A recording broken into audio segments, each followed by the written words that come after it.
definición la toman y la incluyen, pero acuérdense, en inglés y en español. Y el ejemplo léanlo para que se dé una idea por dónde va la jugada y ustedes busquen uno distinto al del artículo.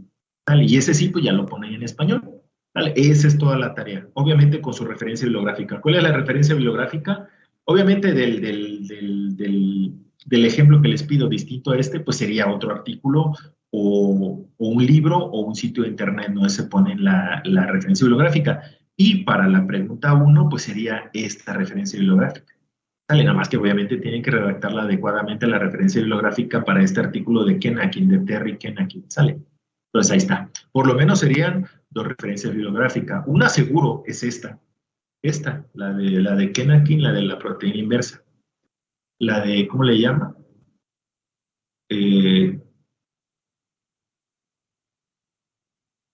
Inverse agonist. Sale, aquí es agonist. Entonces trae ejemplos. Trae más de uno, ¿no? Porque se refiere en plural. Sale, entonces ahí les comento, ya está esa actividad y no hay problema porque se abrió hoy a las 12, pero miren, se cierra hasta el 5 de diciembre.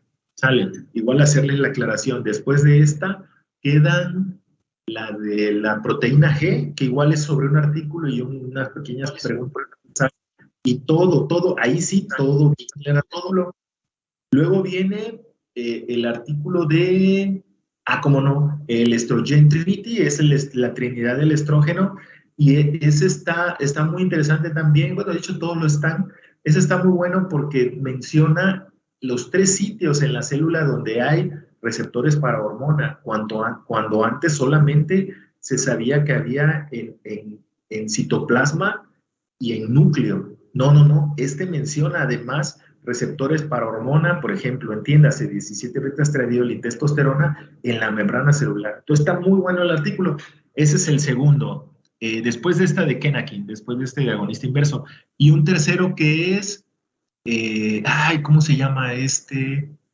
Es de lo que les mencionaba de los productos milagro, es de Herbalife, el daño hepático que provoca Herbalife.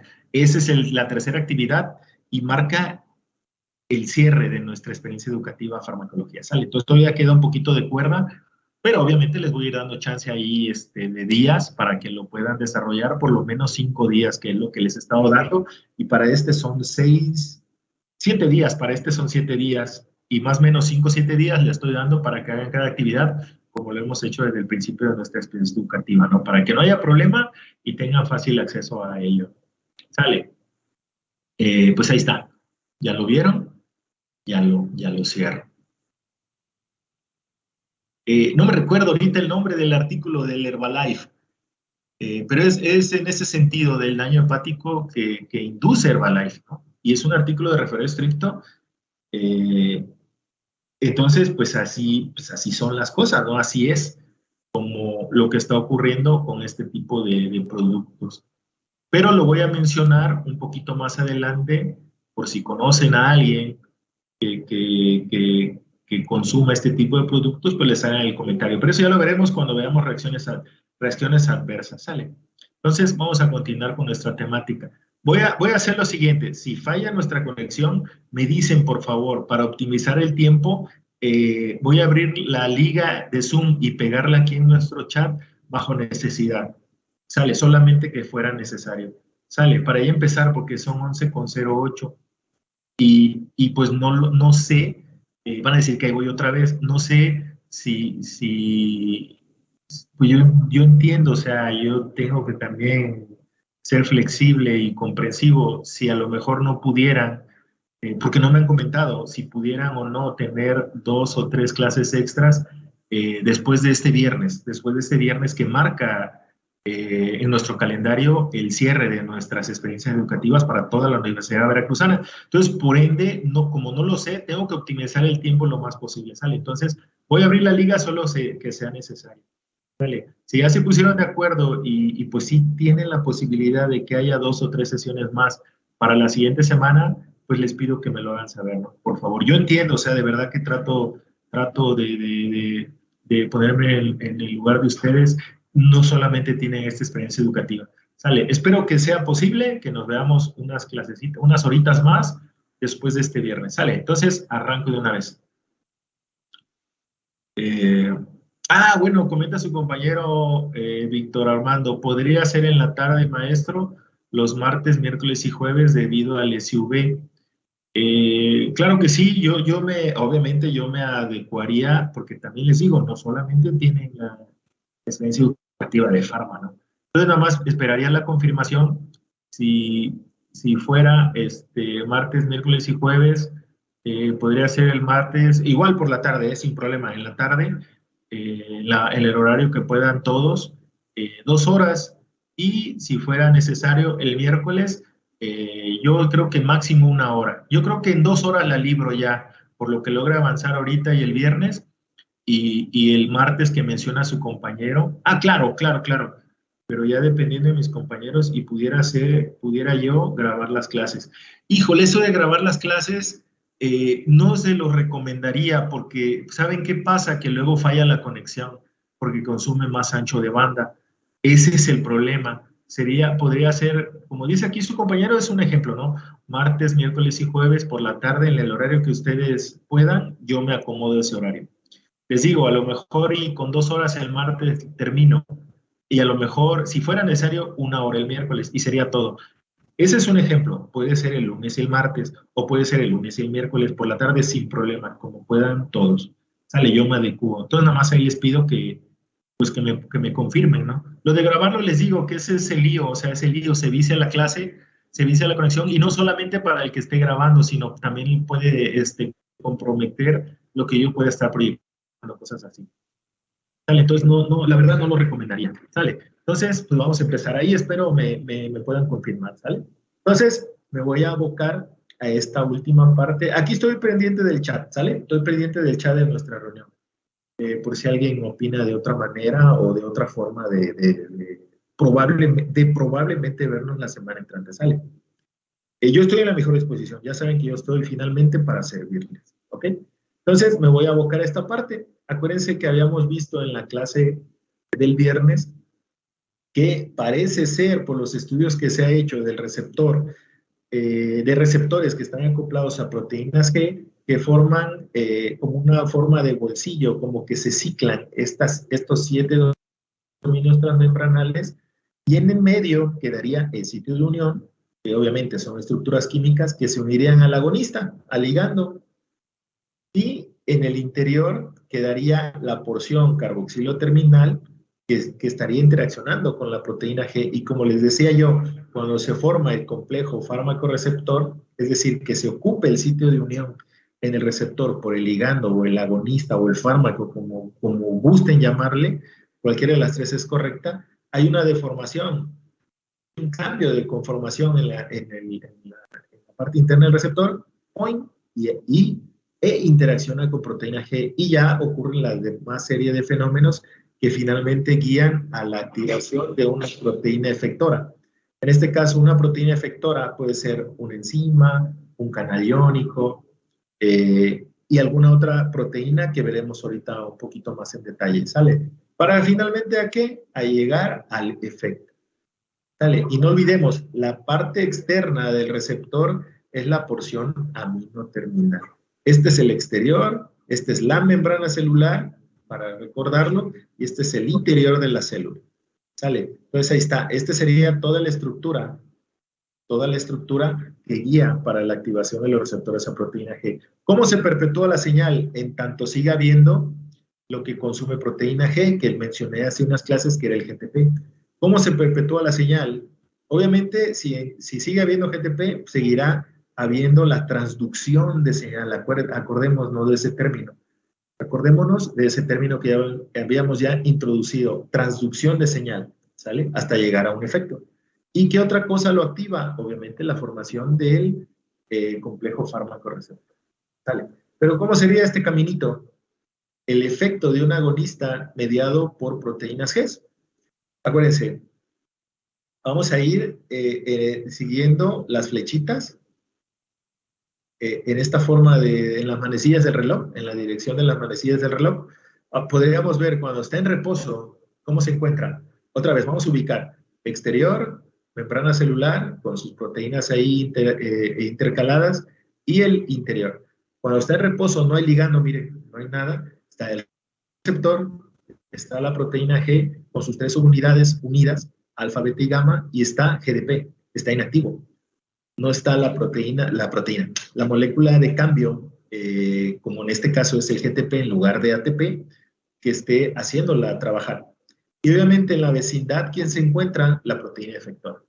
Ahí está cerca, ¿vale? Esperando a ser activada para poder hacer su trabajo, ¿no? Luego, ¿qué ocurre? Se acerca el agonista, finalmente se une, se forma el complejo fármaco-receptor o agonista-receptor.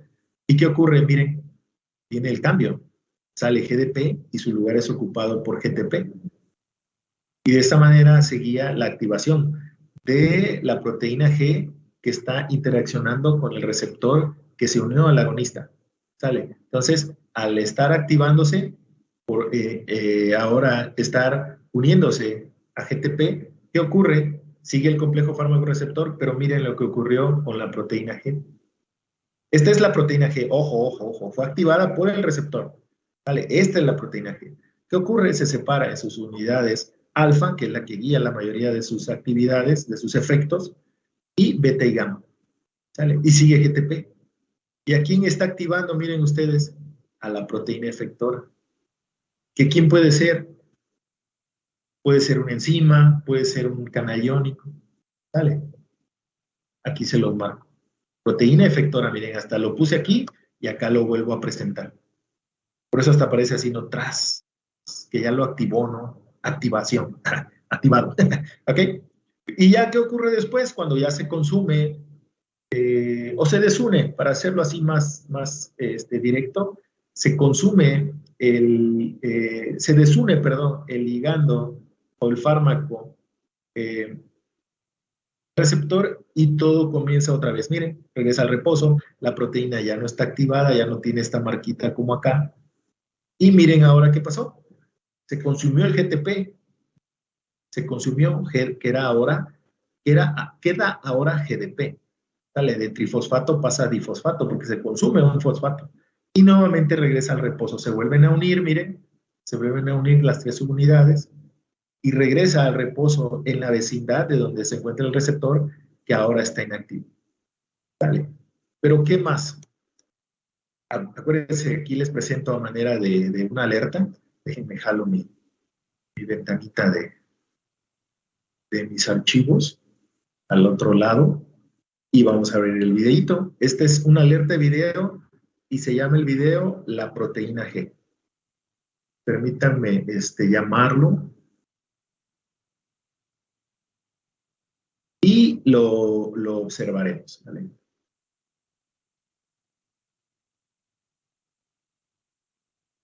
Pero acuérdense que tengo que dejar de compartir porque no compartí con sonido. Ahí ya dejé de compartir, no les falla. Ahora permítanme, lo regreso. Abra toda la ventana y ahora sí, ahí va, lo voy a compartir, ahora sí con sonido.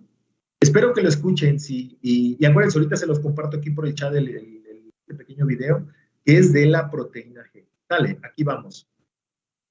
1, 2, 3. Me dicen, por favor, si se deja de escuchar. Gracias, vamos. Cuando un ligando se une al receptor en el exterior de la célula, la proteína G cambia su conformación y el guanosin trifosfato reemplaza al guanosin difosfato en la subunidad alfa de la proteína G. La subunidad alfa activada, entonces se separa de las subunidades beta y gamma. La subunidad alfa con el guanosin trifosfato pegada se une a los canales iónicos de calcio, provocando que el canal de calcio se abra. Los iones de calcio difunden al interior de la célula y se combinan con la calmodulina. Esta combinación de calmodulina y calcio se une a la miosina sinasa, que es una enzima fosforiladora, y la activa. La actividad de la fosforilasa remueve el fosfato del guanosin trifosfato, dejando guanosin difosfato unido a la subunidad alfa. La subunidad alfa inactiva se separa del canal de calcio y entonces el canal se cierra. La subunidad alfa se recombina con las subunidades gamma y beta y la proteína G se recombina con el receptor.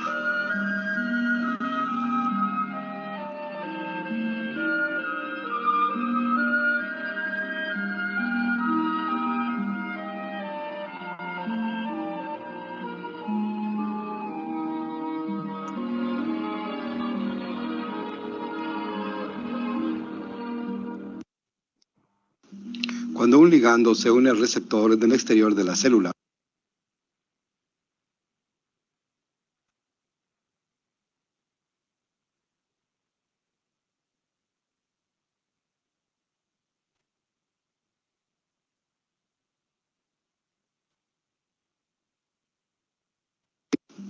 cuando un ligando se une al receptor en el exterior de la célula, la proteína G cambia su conformación y el guanosin trifosfato reemplaza al guanosin difosfato en la subunidad alfa de la proteína G. La subunidad alfa activada, entonces se separa de las subunidades beta y gamma. La subunidad alfa con el guanosin trifosfato pegada se une a los canales iónicos de calcio, provocando que el canal de calcio se abra. Los iones de calcio difunden al interior de la célula y se combinan con la calmodulina. Esta combinación de calmodulina y calcio se une a la miosina sinasa, que es una enzima fosforiladora, y la activa. La actividad de la fosforilasa remueve el fosfato del guanosin trifosfato, dejando guanosin difosfato unido a la subunidad alfa. La subunidad alfa inactiva se separa del canal de calcio y entonces el canal se cierra. La subunidad alfa se recombina con las subunidades gamma y beta y la proteína G se recombina con el receptor.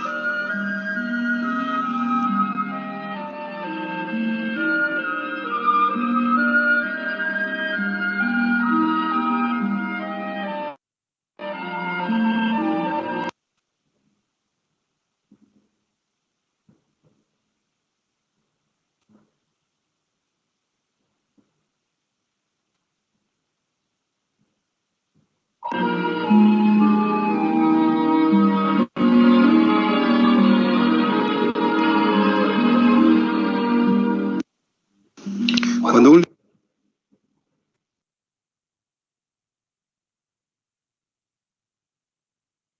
Listo, ahora les pregunto, ¿me escuchan? Sí, profe. Ah, perfecto, gracias. Es que hace un momentito me marcó que ya no me escuchaban, pero con que se escucharan el video para ese momento. Ahora a ver, Escuchan tremendo. O se escucha mal.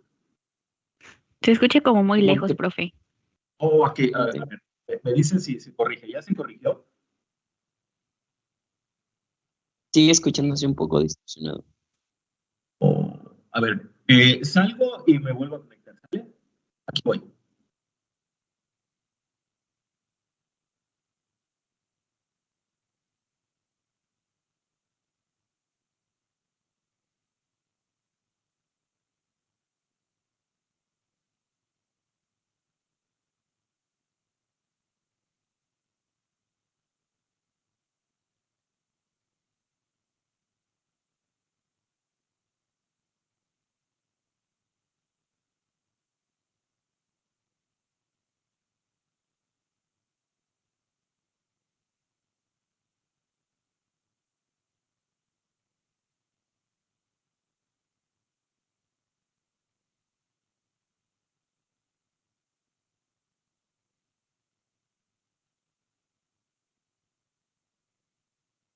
Listo, ya estoy por acá. Espero que ya se escuche mejor.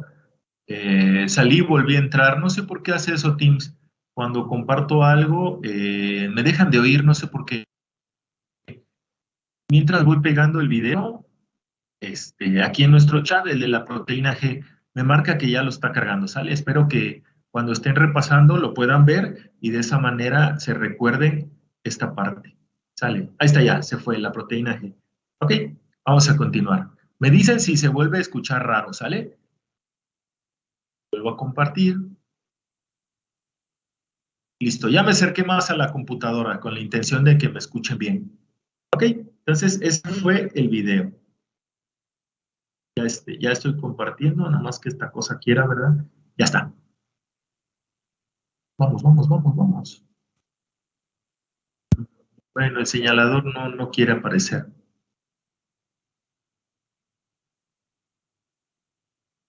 Ah, ok, Yulisa, no hay ni problema. Fíjense que luego cuando me marca a mí que ya no me escuchan, lo que hago es que salgo y vuelvo a entrar. A lo mejor si usted lo hace también, saliendo y volviendo a entrar, quede. voy a hacer algo de una vez. Por si sigue fallando, nos vamos a Zoom. Déjenme crear de una vez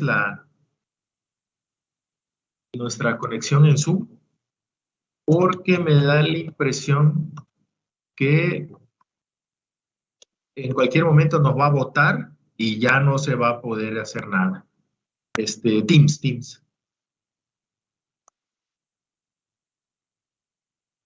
Entonces, si empieza a fallarle a varios de ustedes, nos movemos a Zoom para ya no estar batallando, ¿no? Solo que falle.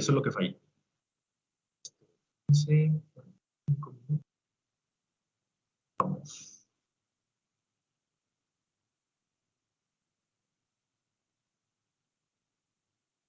Ok.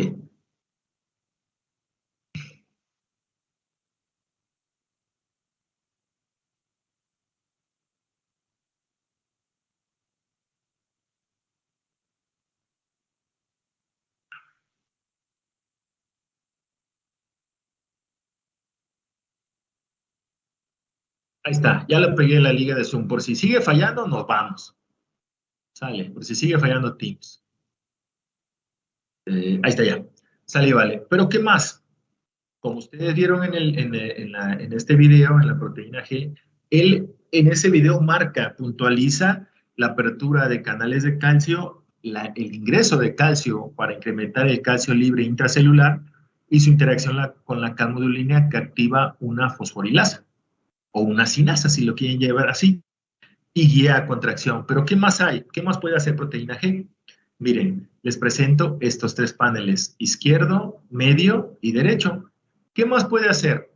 Cuando interacciona, acuérdense, todo empieza ligando receptor, ligando receptor, ligando receptor, y miren, ligando receptor. Pero, ¿en cuántas formas proteína G puede hacer su trabajo? Aquí les presento en el panel de la izquierda, vamos a ir sobre dos posibilidades, la proteína GS y la proteína GI. En este caso es estimuladora, por eso aparece el símbolo de más. El signo de más, perdón, y la proteína G inhibitoria o inhibidora, que por eso presenta el signo de menos.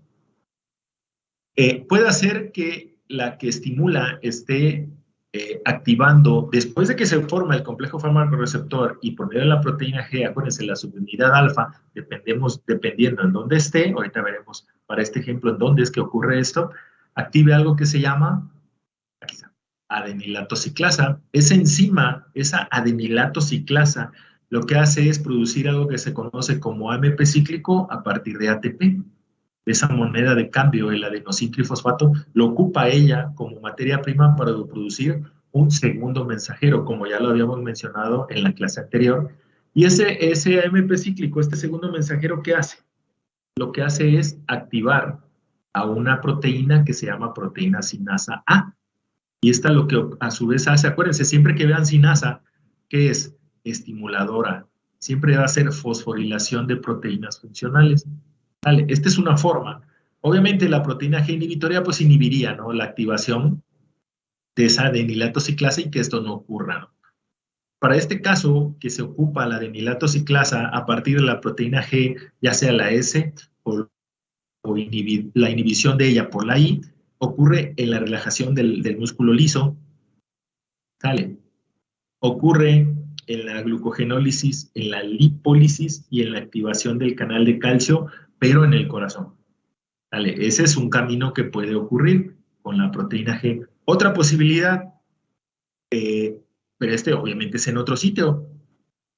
Igual lo mismo, todo inicia con el complejo fármaco-receptor activando la proteína G, pero aquí la proteína G, la subunidad alfa, y que es la más grande además, ¿no? Miren, aquí se ve muy claramente en el dibujo, la subunidad alfa es la más grande. Se activa por medio de la subunidad alfa de la proteína G a la fosfolipasa C. Y esta fosfolipasa C, ¿qué es lo que hace? Libera fosfoinosítidos de la bicapa, ¿de quién? De fosfolípidos, de la membrana celular. La libera y que da origen a algo que se llama segundo mensajero, que se conoce como diacilglicerol, y al otro segundo mensajero que se conoce como IP3, que no es otra cosa que inositol trifosfato. ¿Y qué hace cada uno? Diacilglicerol lo que hace es activar a una proteína sinasa C, la cual guía a fosforilación, ya sea de algunas enzimas, y que provoca, por ende, una activación de una maquinaria que es ¿cómo se llama? La contracción de la musculatura lisa. Eso es por un lado. Por otro lado, inositol trifosfato interactúa con algo que se llama retículo sarcoplásmico. Ahorita veremos un poco más de detalle para este ejemplo del centro. Y que finalmente este calcio activa la cadena de eventos que guiarán a la contracción. Entonces ocurre por ambos lados. Ocurre por ambos lados, ¿sale? ¿Dónde ocurre? Pues yo ya se los dije, ¿no? Ocurre en la contracción de la musculatura lisa y en la secreción glandular. Este fue un segundo ejemplo de cómo proteína G hace su trabajo. ¿Sale? Y en el otro aquí es directo, lo mismo, complejo, fármaco receptor, proteína G, y la proteína G abre canales iónicos. Por eso menciono aquí facilitación de la apertura de canales iónicos. ¿Qué ocurre? Flujo iónico transmembrana, que finalmente, ¿qué va a hacer? Va a modificar el potencial de membrana. Puede guiarnos a un potencial de acción o puede hacer más difícil, dependiendo del caso, que se active el potencial de membrana. ¿Sale? ¿Por qué? Porque el potencial del reposo, acuérdense, aunque suene raro, lo vuelve más negativo. Entonces le cuesta más trabajo subir o tender a la positividad y guiar un potencial de acción. Y también modifica la homeostasis iónica de la célula, por obvias razones, ¿no? ¿Por qué? Porque está cambiando el influjo de iones, ya sea de carga positiva o negativa. Acuérdense, puede ser sodio, calcio, cloruro, potasio, ¿vale? Entonces cambia la polaridad de la membrana y por ende de esa manera la estimula, ¿no? Cambia su funcionalidad. ¿Ok? ¿Cómo sería? Miren, para darle más participantes, darle más detalle, más protagonistas a este esquema del centro. ¿Cómo podría ser? Acuérdense, esta es la contracción que les presenté ya tiene varias clases, porque se prestó para ese momento, pero es en este contenido de la temática donde incluye este tema, que es en el sistema nervioso simpático, porque lo que está descargando es noradrenalina. ¿Y esto dónde ocurre? En el músculo liso vascular para su contracción. Para ir ubicando. Yo les mencioné que era la proteína G, acá. Pero es la proteína G, aquí les digo qué tipo es, la proteína GQ. Ok. Viene la noradrenalina, que interacciona con su receptor alfa-1 adrenérgico en la membrana ¿de quién? Del músculo liso. ¿Sale? ¿Y activa a quién? A la proteína GQ. Aquí empieza a aparecerse el caminito al esquema del centro, a este. ¿Sale? A este. Pero aquí ya con nombres y apellidos de los protagonistas. Lo que hace la subunidad alfa de la proteína GQ es activar algo que se llama fosfolipasa C del tipo beta. Esa fosfolipasa C beta lo que hace es, o PLC beta, lo que hace es desdoblar fosfoinosítidos de la bicapa fosfolípidos. ¿Para qué? Para guiar a la producción de ¿quién? De diacilglicerol. Y el otro camino es por IP3. ¿Qué hace diacilglicerol? Diacilglicerol activa una proteína sinasa C que se abrevia como PKC, y ahora aquí viene otro detalle. PKC lo que hace es fosforilar aquí al canal de calcio voltaje dependiente. ¿Y qué va a hacer el calcio? Entrar a favor de un gradiente de concentración. ¿Por qué? Porque el calcio está es más grande su presencia afuera. Hay muchísimo calcio afuera que adentro. Y después, ¿qué va a hacer ese calcio libre intracelular? Sumarse al aumento del calcio libre intracelular por el estímulo, por noradrenalina, hasta llegar a contracción. ¿Se acuerdan del video que decía que el calcio se unía a calmodulina y que de ahí activaba una serie de fosforilaciones para la contracción? Aquí es ese camino del videíto que les mostré, que ya les compartí aquí por el chat, pero era solo una posibilidad, era solo un camino, había más caminos, más formas, ¿no? ¿Sale? Ese es solo para diacilglicerol. Pero si nos vamos ahora por el otro segundo mensajero, que era el inositol trifosfato, el IP3, se une a su receptor que se llama fosfolamban en el retículo, ¿quién? Sarcoplásmico. Miren, por eso aquí le puse RS. Y acuérdense que el retículo sarcoplásmico es un reservorio, es un almacén de calcio. Y aquí yo les puse solo uno, pero son un montón, son cientos de retículos sarcoplásmicos cargados de calcio. Entonces, cuando llega IP3 e interacciona con su receptor en el retículo sarcoplásmico, sale el calcio a favor de un gradiente de concentración. ¿Por qué? Porque acuérdense, en el espacio intracelular hay muy poquito calcio. Entonces, al momento que se abre la compuerta en este reservorio, pues está empujando, quiere salir y lo hace. Y se suma al calcio que entró del exterior, ¿no? El que está saliendo del retículo sarcoplásmico para dar ese pico, ¿no? Esa espiga de calcio libre intracelular que guía la contracción. Esta es otra forma en que proteína G hace su trabajo en el músculo liso vascular y viene a colación y a sumarse a este ejemplo y al del video también. ¿Sale? El ejemplo fue para la contracción del músculo liso. Ojo, ojo con eso. ¿Ok? Pero ¿qué más? ¿Qué más hay? ¿Qué otro tipo de receptores hay? Aquí con esta imagen cierro el tema de receptores acoplados a proteína G y viene el siguiente de la lista, que son canales iónicos operados por ligando. ¿Sale? Aquí el ejemplo clásico es el colinoceptor. Siempre que vean colinoceptor, es porque hace su trabajo por medio de ¿quién? De acetilcolina. ¿Sale? Ojo con eso. Y ahorita cierro el círculo porque más abajito lo menciona. ¿Ok? Aquí es el colinoceptor nicotínico de la placa motora terminal. Aquí cuando vean placa motora terminal, ¿de qué estamos hablando? Músculo esquelético, ya no es músculo liso. Y además porque ustedes lo vieron, para ir diferenciando, en el músculo liso, ¿quién era? Noradrenalina, y era el receptor alfa 1. En el caso del músculo esquelético, el ligando, pues sí, el mediador de las señales, el que inicia todo, es acetilcolina. ¿Sale? Y se une a su receptor para acetilcolina, ya no es receptor alfa 1. ¿Sale? ¿Ok? El complejo del receptor consiste de 5 subunidades, ahorita vemos un esquema, cada uno de los cuales contiene 4 dominios transmembranales. ¿Se acuerdan que el receptor acoplado a proteína G tiene 7? Pues este solamente tiene 4. ¿Ok? Pero aquí viene otro detalle. Simultáneamente se deben unir 2 moléculas de acetilcolina a las subunidades alfas de esa subunidad, de esos dominios transmembranales del receptor. ¿Sale? Lo que resulta en que en una apertura de canal iónico, aquí todo lo guía a sodio y rectifica con potasio. Ahorita veremos cómo es que lo hace. Entonces lo que hace es una despolarización de la membrana, es decir, la vuelve cada vez menos negativa o tiende al cero, tiende a la positividad, que es lo que ustedes ya recuerdan. Si ustedes recuerdan, ya lo hemos revisado en otra experiencia educativa, es el disparo del potencial de acción. ¿Sale? Disparando un potencial de acción. ¿Cómo ocurre eso? Acuérdense, ¿dónde está inervando este nervio colinoceptor nicotínico? Está inervando en la placa motora terminal. En el músculo, aquí le faltó el apellido esquelético, pero acuérdense, siempre que vean la placa motora terminal, músculo esquelético. Sale enseguida, músculo esquelético. ¿Ok?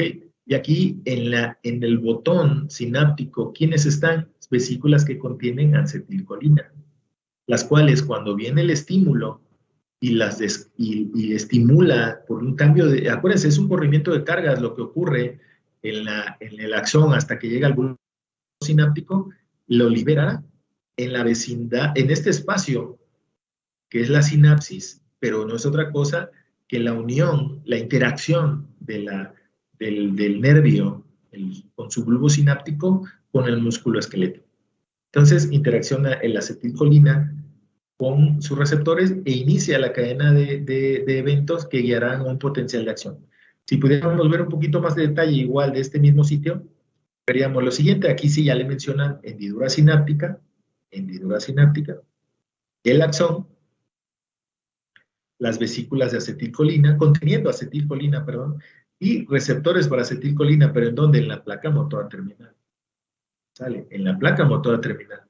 Ok, ¿cómo se uniría a acetilcolina? Lo hace de esta manera, tiene para que ocurra el evento, para que ocurra el disparo del potencial de acción, debe unirse 2 acetilcolinas a cada subunidad alfa de esos 5 dominios transmembranales del receptor nicotínico de acetilcolina que les estaba yo comentando.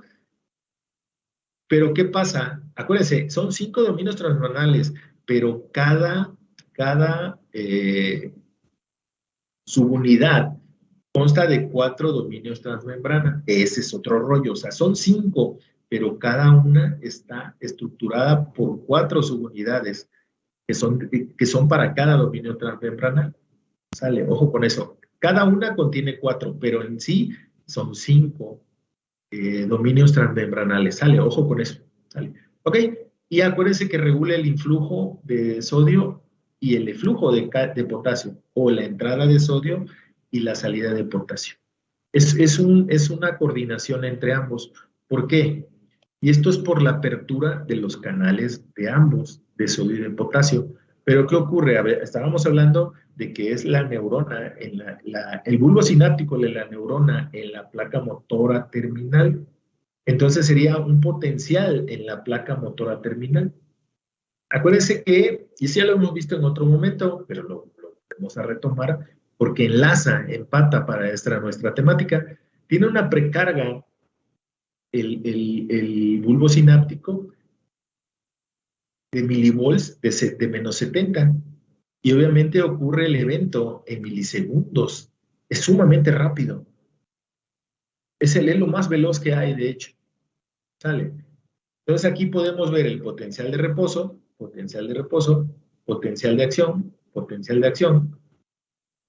despolarización y la repolarización. Vamos a ver qué ocurre. ¿Quién participa en qué? Está, obviamente, en reposo. Cuando viene el estímulo adecuado, que viene la sensación de movernos, la voluntad de movernos, de mover los dedos, de caminar, de correr, de contraer los músculos, es donde se activa toda esa maquinaria. Entonces, imagínense si debe ser veloz. Perdón si se escucha un poquito de ruido, pero es que voy a meterme una menta en la boca porque se me reseca mucho la garganta. Gracias, disculpen ahí el ruidito de la envoltura. Ya lo quité. Entonces, ¿cómo es la serie de eventos? Está en menos 70. Siempre. Esa es su precarga, ese es su basal, como veíamos para los otros ejemplos en la clase pasada. ¿Sale? No puede estar en 0, estaría muerta la neurona. ¿Sale? Entonces viene aquí el estímulo y hay inicios fallidos, no ocurre nada. Pero llega un momento que es tan fuerte el estímulo de acetilcolina que ¡pum!, se dispara el potencial de acción.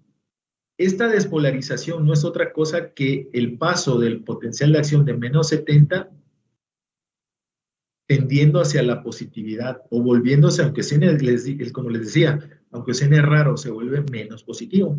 O sea, tiende a la positividad, tiende al 0. Sale. Obviamente hay inicios fallidos. Cuando se cruza este umbral de menos 55, ¡poing!, ocurre el disparo. ¡Puc! Potencial de acción. ¿Quién guía la despolarización? ¿Quién es el que está entrando? Es el sodio. Pero empiezan a abrirse, casi llegando al punto máximo, a la espiga del potencial de acción. Ya se abrieron ¿quiénes? Ay, perdón. Ya empieza a entrar ¿quién? Empieza a jugar potasio. Esta repolarización la guía potasio. Y obviamente se empiezan a abrir aquí, hagan de cuenta, pues como por aquí, como por aquí, acuérdense que es por tiempo, miren, y es sumamente veloz, son milisegundos, se empiezan a abrir como por aquí aproximadamente los canales de potasio. Y empiezan a cerrarse los de sodio. Entonces toda esta repolarización, esta recarga, ese regresar a su potencial de reposo, lo guía potasio. Pero obviamente no es del todo nada. Este punto de menos 70, que es el de inflexión, puede ser que se vaya por debajo de menos 70, ¿no? Menos 75, 80, 90, menos 90, y logre pasar este periodo refractario. ¿Por qué? Porque es en lo que se siguen cerrando ahora los canales de potasio para regresar a su potencial de reposo. Por eso marca aquí estado de reposo. Sale, pero obviamente aquí fue después de un potencial de acción. Entonces, esto es lo que ocurre en milisegundos para que nosotros podamos movernos Es por medio de pero guiado ¿por quién? Por la acetilcolina. Él inicia todo. O ellas inician todo porque son por pares, trabajan en pares uniéndose a las unidades alfa. ¿Sale? ¿Cómo ocurre en el músculo cardíaco? Aquí su precarga es de menos 80, ocurre el potencial de acción, miren, pero es más largo. Y finalmente regresa al reposo. Pero, ¿cómo sería? Este es potencial de membrana, pero ¿cómo sería en fuerza? Ocurre el máximo en aproximadamente 300 milisegundos, pero aquí la fuerza es, ¿cómo sería? Sin pausa, como lo hace acá, miren. Inicia acá, pero la contracción del potencial de acción obviamente debe coincidir con la contracción. Pero este es en músculo cardíaco. ¿Sale? Esta es placa motora terminal.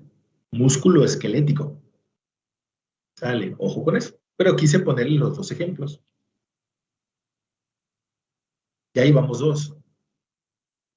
Un tercer receptor sería la enzima operada por ligando. Aquí la enzima es el receptor, o el receptor es la enzima. ¿Sale? Aquí el ejemplo clásico es el receptor que une insulina o que se une a insulina, la proteína receptora para insulina. Se denomina un receptor catalítico. ¿Sale? Cuando la insulina se une a su sitio de unión extracelular, una actividad de tirosina sinasa, es decir, de fosforilación de las proteínas que continúan abajo, en donde haya tirosina en su cadena de aminoácidos. Ahí va a fosforilar, por eso se llama tirosina sinasa, porque fosforila donde haya tirosina. Ojo con eso también cuando lo vean en sus siguientes clases, por ejemplo, en desarrollo farmacéutico o no sé, en alguna otra experiencia educativa, cuando vean algo que diga sinasa y que preceda con el nombre de un aminoácido, él es el que va a fosforilar. Ahí es donde fosforila. ¿Vale? ¿Ok? La fosforilación de las proteínas por la cascada de tirosina sinasas guía a una función una función celular pues alterada, ¿no? Se va a modificar vía el ensamble de más proteínas de señalización corriente abajo o hacia adelante, ¿sale? Y forman parte de esta clase de receptores los que como ligando tienen hormonas de crecimiento. Yo ya se los mencioné. ¿Quién es? Por ejemplo, la insulina. Ese es un ejemplo clásico. Siempre que se habla de esta temática, se habla de los receptores para insulina. Y como ya les dije, son receptores catalíticos. ¿Qué es lo que ocurre en este receptor enzimático que tiene dos dominios transmembranales con 3 puentes disulfuro? El sitio de unión para insulina se encuentra en la parte superior. Pero ¿qué ocurre cuando llega insulina y lo activa? Corriente abajo del receptor están las tirosinas sinasas que se activan por la formación del complejo insulina-receptor o fármaco-receptor, si le quieren llamar así también, o ligando-receptor, pero ya saben que es la insulina. ¿Sale? Entonces lo que hace es fosforilar. Miren aquí, por eso puse esta imagen. Fosforilación de residuos de tirosina en las proteínas que le continúan a esta formación del complejo insulina-receptor, tirosina sinasa, y de ahí las proteínas que dependen de ella, de su activación, o que son susceptibles de fosforilarse en sus residuos de tirosina por estas tirosinas sinasas. ¿Sale? Ese es otro ejemplo. Y este último, que es uno de los más, que tiene un poquito más de detalle, bueno, ¿no? De los que tienen más participantes y protagonistas, pues aparentemente es la proteína G, pero ahorita veremos qué es lo que implica estos receptores que regulan la síntesis de proteínas. Obviamente todos los receptores son importantes. Que unos sean que haya más de unos que de otros es otra cosa, pero obviamente todos son importantes porque todos forman parte de un complejo fisiológico de nuestro organismo, ¿no? Si alguno falla o si alguno no está, pues se desacopla esa homeostasis. Entonces no pudiera trabajar de una manera coordinada, ¿no? Todas nuestras partes. ¿Ok? En este caso, estos receptores que regulan la síntesis de proteínas son, por ejemplo, para esteroides, la hormona tiroides y el ácido retinoico, perdón. Dichos receptores se encuentran, miren, en el citosol y en el núcleo. Este está en el citosol, perdón, y el ácido retinoico está en el núcleo, por eso dice respectivamente. ¿Sale? Ok, pero ahorita veremos en una imagen. En una imagen veremos dónde están. ¿Sale? Y ahora bien, la unión de la hormona expone un dominio normalmente oculto en las proteínas receptoras, permitiendo su unión a una secuencia particular de nucleótidos en un gen. Ya se dieron cuenta, viaja el complejo fármaco u hormona receptor, o el fármaco receptor, en ese caso es una hormona invariablemente, se internaliza ese complejo a nivel del DNA. Así de importantes son ese tipo de receptores operados por hormona. Y así regulan su transcripción, es decir, la producción de una nueva proteína. La transducción es usualmente iniciada o incrementada, rara vez bloqueada por algún tipo de estos receptores. ¿Sale?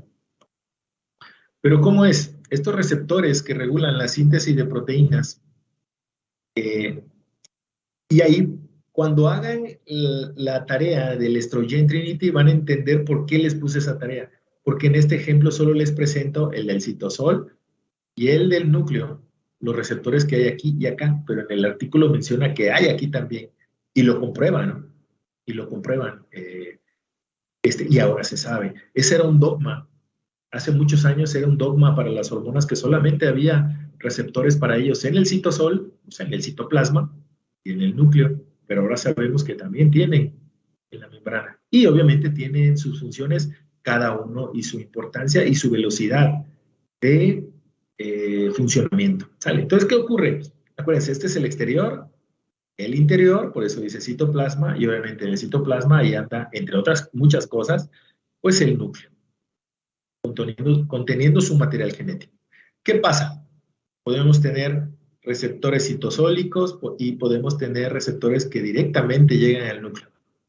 Puede haber receptores homodiméricos, ambos ligandos del mismo tipo, o receptores heterodiméricos con ácido cis-retinoico, que acuérdense que eso se meten, el retinoico se internaliza directamente al núcleo.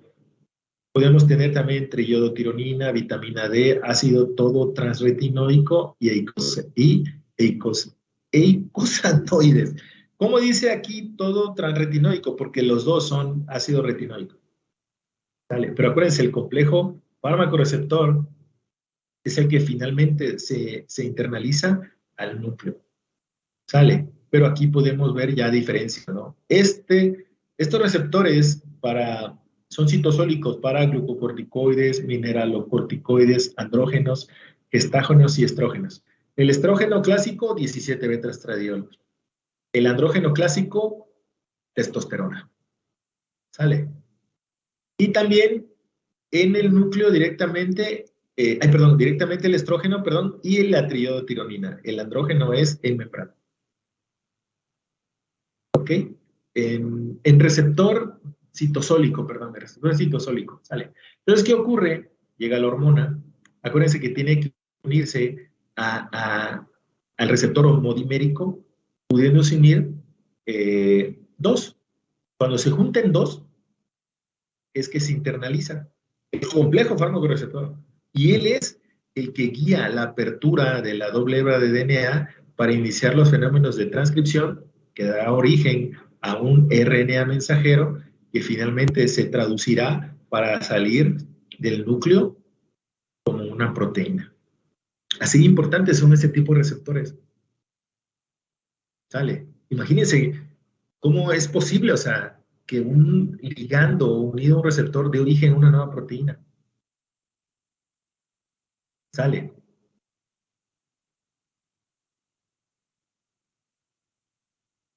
Mucho detalle. Obviamente aquí hay mucho camino, ¿no? ¿Cómo se internaliza? Es una historia. ¿Cómo se incluye, cómo abre y se incluye en la doble hebra del DNA para transcribirse? Aquí hay otra historia. Aquí hay otra historia, aquí hay otra historia. Aquí hay otra historia en la traducción. Y obviamente la proteína también tiene ahí sus detalles posteriores a su producción. Falta acondicionarla. Sale, pero esa es temática de otra experiencia educativa. ¿Ok? A manera de resumen, a ver, déjame ver. Sí, a manera de resumen, les presento. Híjole, espero que no haya quedado muy brillante, espero que no los destelle. Les presento esta diapositiva. Podemos ver en la parte izquierda, en el panel izquierdo, número 1, en el que sigue, número 2, número 3, un poquito ya más para la derecha, y número 4, receptor nuclear. Sale. Pero, ¿cómo es? Para el primer caso, lo van a ir identificando, porque son los casos que hemos visto, pero están ordenados, ¿por qué? Por escala de tiempo. Sale. Aquí son tipos de receptores, la E es enzima, la G es proteína G y la R es receptor. Sale. Entonces, ¿qué podemos ver en la primera? O que en la canción, disculpen. En la primera, en el número 1, son canales iónicos operados por ligando o receptores ionotrópicos. Y trae el prefijo ion. ¿Sale? Entonces, para que lo vayan ubicando. Aquí, acuérdense, el canal es el receptor. Él es el receptor, miren. Aquí está la compuerta entre el receptor y la otra, y la compuerta del canal, pues, ¿no? Entonces, cuando llegue el ligando e interacciona con su receptor, deja entrar el ion a favor de un gradiente de concentración. ¿Qué es lo que ocurre? Una hiperpolarización o una despolarización, dependiendo del caso. ¿Cuál podría ser? El de la acetilcolina. ¿Sale? Porque acuérdense que yo les dije que es el más veloz y es el que guía un potencial de acción para poder movernos de manera voluntaria. Acuérdense que estamos hablando del músculo esquelético. Ah, y más abajito lo dice, ahorita les comento. Entonces, serían sus efectos celulares, ¿cuál? Pues aquí podría ser la contracción. Miren la escala de tiempo, milisegundos. Es casi instantáneo. Y obviamente pues lo podemos ver cuando nos movemos, ¿no?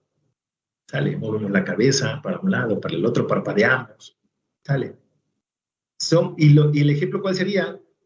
El receptor nicotínico y el receptor para acetilcolina. O receptor colinérgico. Sale. Receptor colinérgico nicotínico. Sale. Acuérdense, ojo, este es nicotínico, ¿eh? Vamos a ver el que sigue. Y aquí también se los puse porque es otro ejemplo. El segundo es, permítame tantito, son los receptores acoplados a proteína G. Receptores acoplados a proteína G. O receptores metabotrópicos. Como ya vimos en el ejemplo del esquemota donde estaba arriba que decía sistema nervioso simpático, este es el ejemplo que enlaza con esa parte, ¿sale?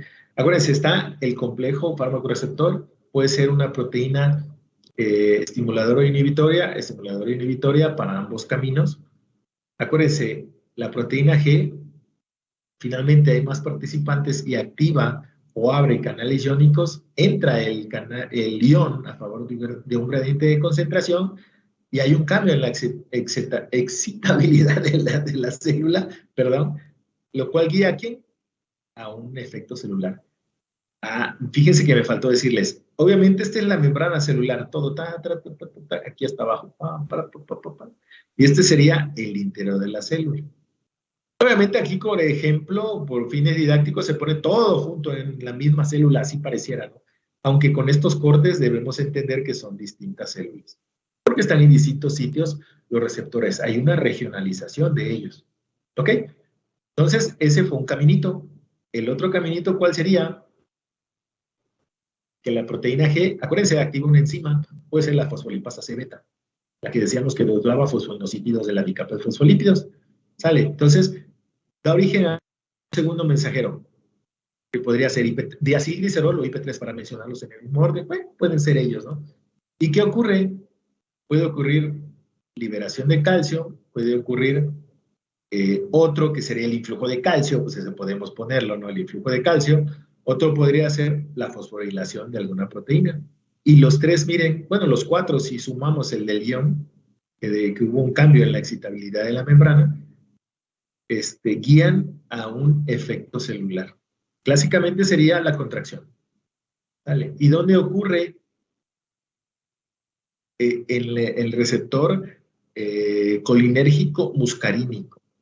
Ya vieron, no es el mismo. ¿Por qué? Porque esto ocurre en segundos.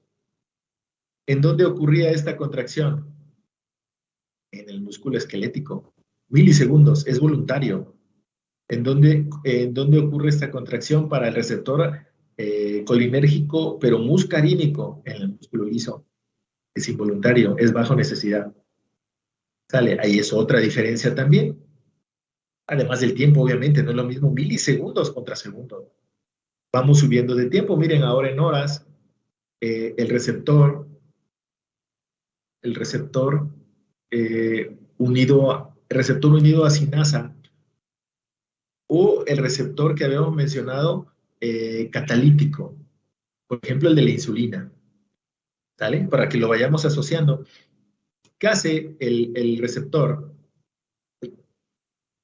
Guía, acuérdense, una fosforilación de una proteína por debajo de ella, que puede guiar a la transcripción de un gen, finalmente a la síntesis de proteína, y un cambio en los efectos en la célula, ¿no? O efectos en la célula, ¿no? Pero ocurre en dónde, ¿en qué tiempo? Pues en horas, ¿no? Imagínense que tenga que llegar a internalizarse para transcripción de un gen al nivel nuclear. Necesita horas. Se observa el producto, si queremos cuantificar la proteína, horas después del estímulo, incluso días, ¿no? ¿Y dónde ocurre? ¿Quiénes lo guían? ¿Dónde ocurre esto? En los receptores de parasitocinas. Y hay varios. Y el ejemplo último que vimos son receptores nucleares. Acuérdense, se internaliza el ligando, se une al receptor, hay una transcripción del gen, porque directamente entró al núcleo, hay una síntesis de proteína y finalmente efectos en la célula. Ocurre igual en horas, y aquí el receptor es el receptor estrogénico. Cuando vea el receptor estrogénico, pues es para 17 beta-estradiol. Cuando vea el receptor androgénico, es receptor para testosterona. ¿Vale? Entonces, esta imagen resume muy bien estos tipos de receptores y que fuimos viendo con cada uno de sus protagonistas y su detalle. ¿Sale? Entonces, ahí está. ¿Y qué creen? Chas, se acabó.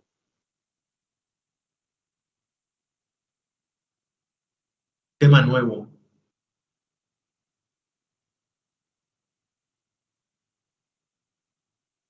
Ay, otra vez ya quemé mi diapositiva estrella, pero bueno, según yo, diapositiva estrella.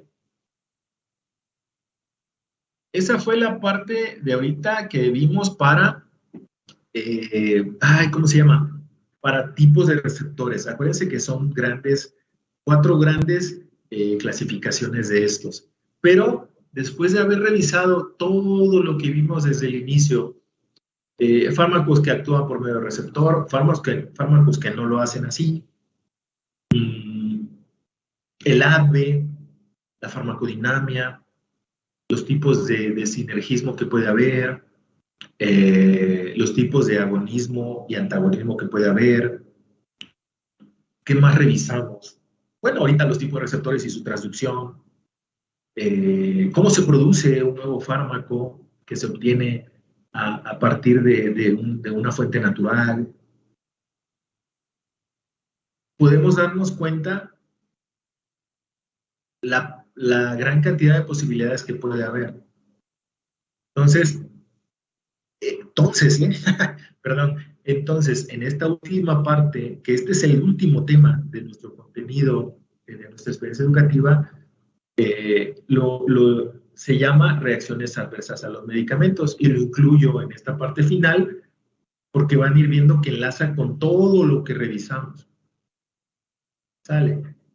Si ahorita ya entendemos la gran cantidad de posibilidades que hay, es evidente que en alguna parte podría haber una hipersensibilidad, es decir, una hiperreacción o un efecto tóxico, ¿no?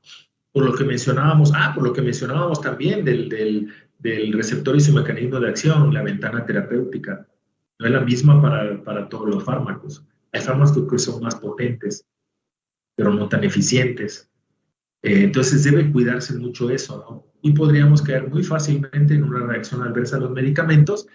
Y les remato diciendo que hay una gran cantidad de medicamentos, los cuales vamos a ir revisando un poquito más de ellos aquí en cuanto a efectos que pueden despertar en nuestro organismo. ¿Sale? ¿Qué es una reacción adversa? Ok, y les puntualizo, de aquí en adelante me voy a referir como reacción adversa como RA, ¿sale? Para que no provoque ahí confusión, ¿ok? ¿Qué es una reacción adversa? Es un efecto indeseado que se produce en un paciente al ser tratado con uno o varios medicamentos y también se denomina efecto secundario. En el caso del IMSS, este Instituto Mexicano o nuestro Instituto Mexicano del Seguro Social, define una reacción adversa como cualquier respuesta a un fármaco. Incluí esta definición porque dice, miren, o vacuna, que sea perjudicial e involuntaria y que se presente a las dosis utilizadas en el hombre como profilaxis, es decir, como prevención, porque pues obviamente las vacunas cumplen esa función. También hay otro tipo de sustancias como que se utilizan para uso diagnóstico o para tratamiento. ¿Sale? Ahorita tan de moda y tan necesaria, ¿no? La vacuna por todo el trance que estamos pasando por la contingencia sanitaria, pues viene a colación, ¿no? ¿Puede haber reacciones adversas para cualquiera de estas sustancias? Fármaco, vacuna, uso diagnóstico. Claro, claro que sí. Pero siempre es, como decíamos al principio de nuestra experiencia educativa, buscar el bien común. Ese es el punto medular. ¿Sale? Esa es la clave de todo. ¿Algunos no les hará nada? Sí. ¿Algunos les dará una superreacción, una hiperreacción? Sí. ¿A la mayoría le funcionará? Claro. Eso es lo que se busca. ¿Algunos no les hará nada? Sí. ¿Algunos empeorarán? Sí.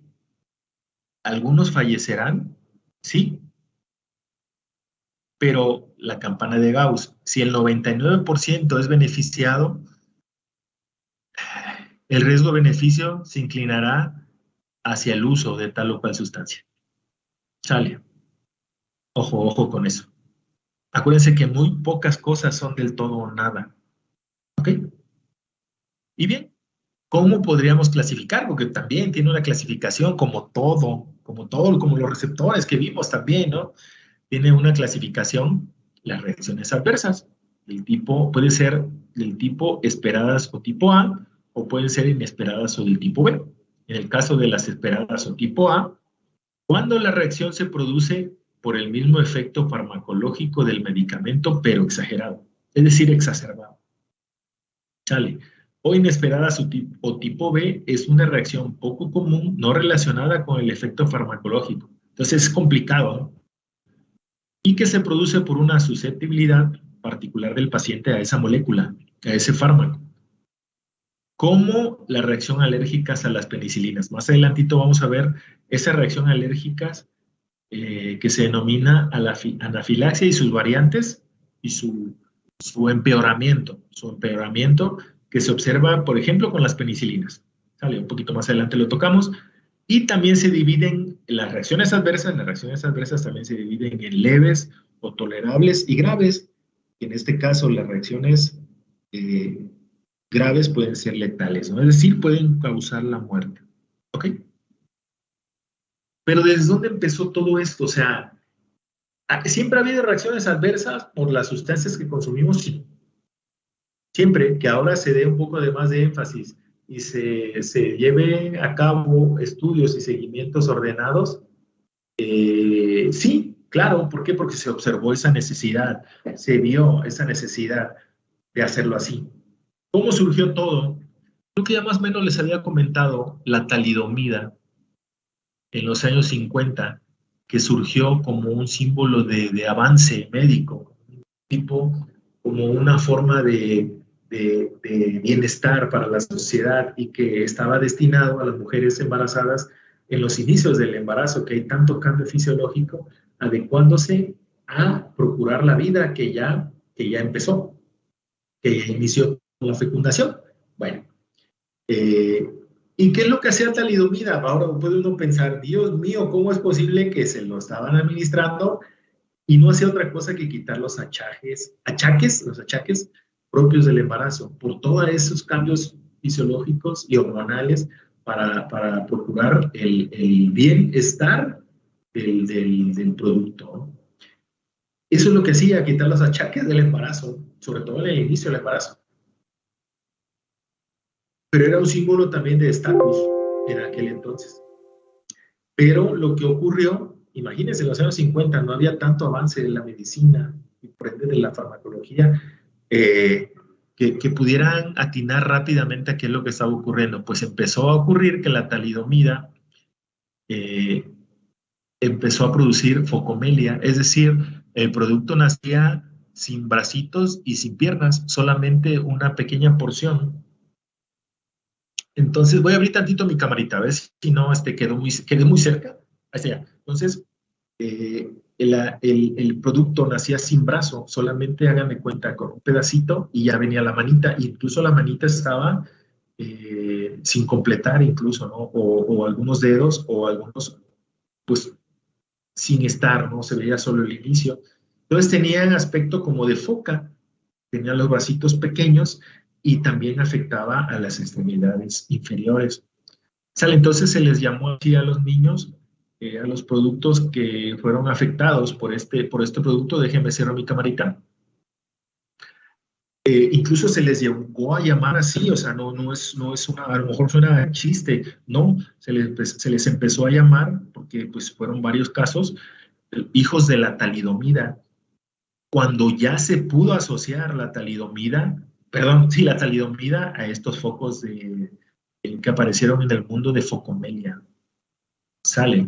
Pero en su momento no atinaban a dar, o sea, el médico hacía la regresión y en otra parte del mundo hacían la regresión del tratamiento, pero ¿qué fue lo que pasó si no había nada, ¿no? Hasta que algún médico, grupo de médicos, no, lo diferente es la talidomida.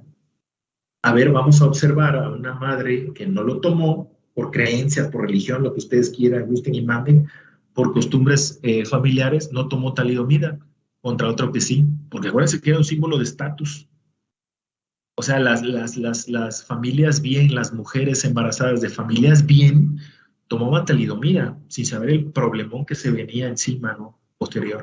Posteriormente, bueno, entonces, hasta que se dieron cuenta que era la talidomida y se tuvo que hacer la corrección.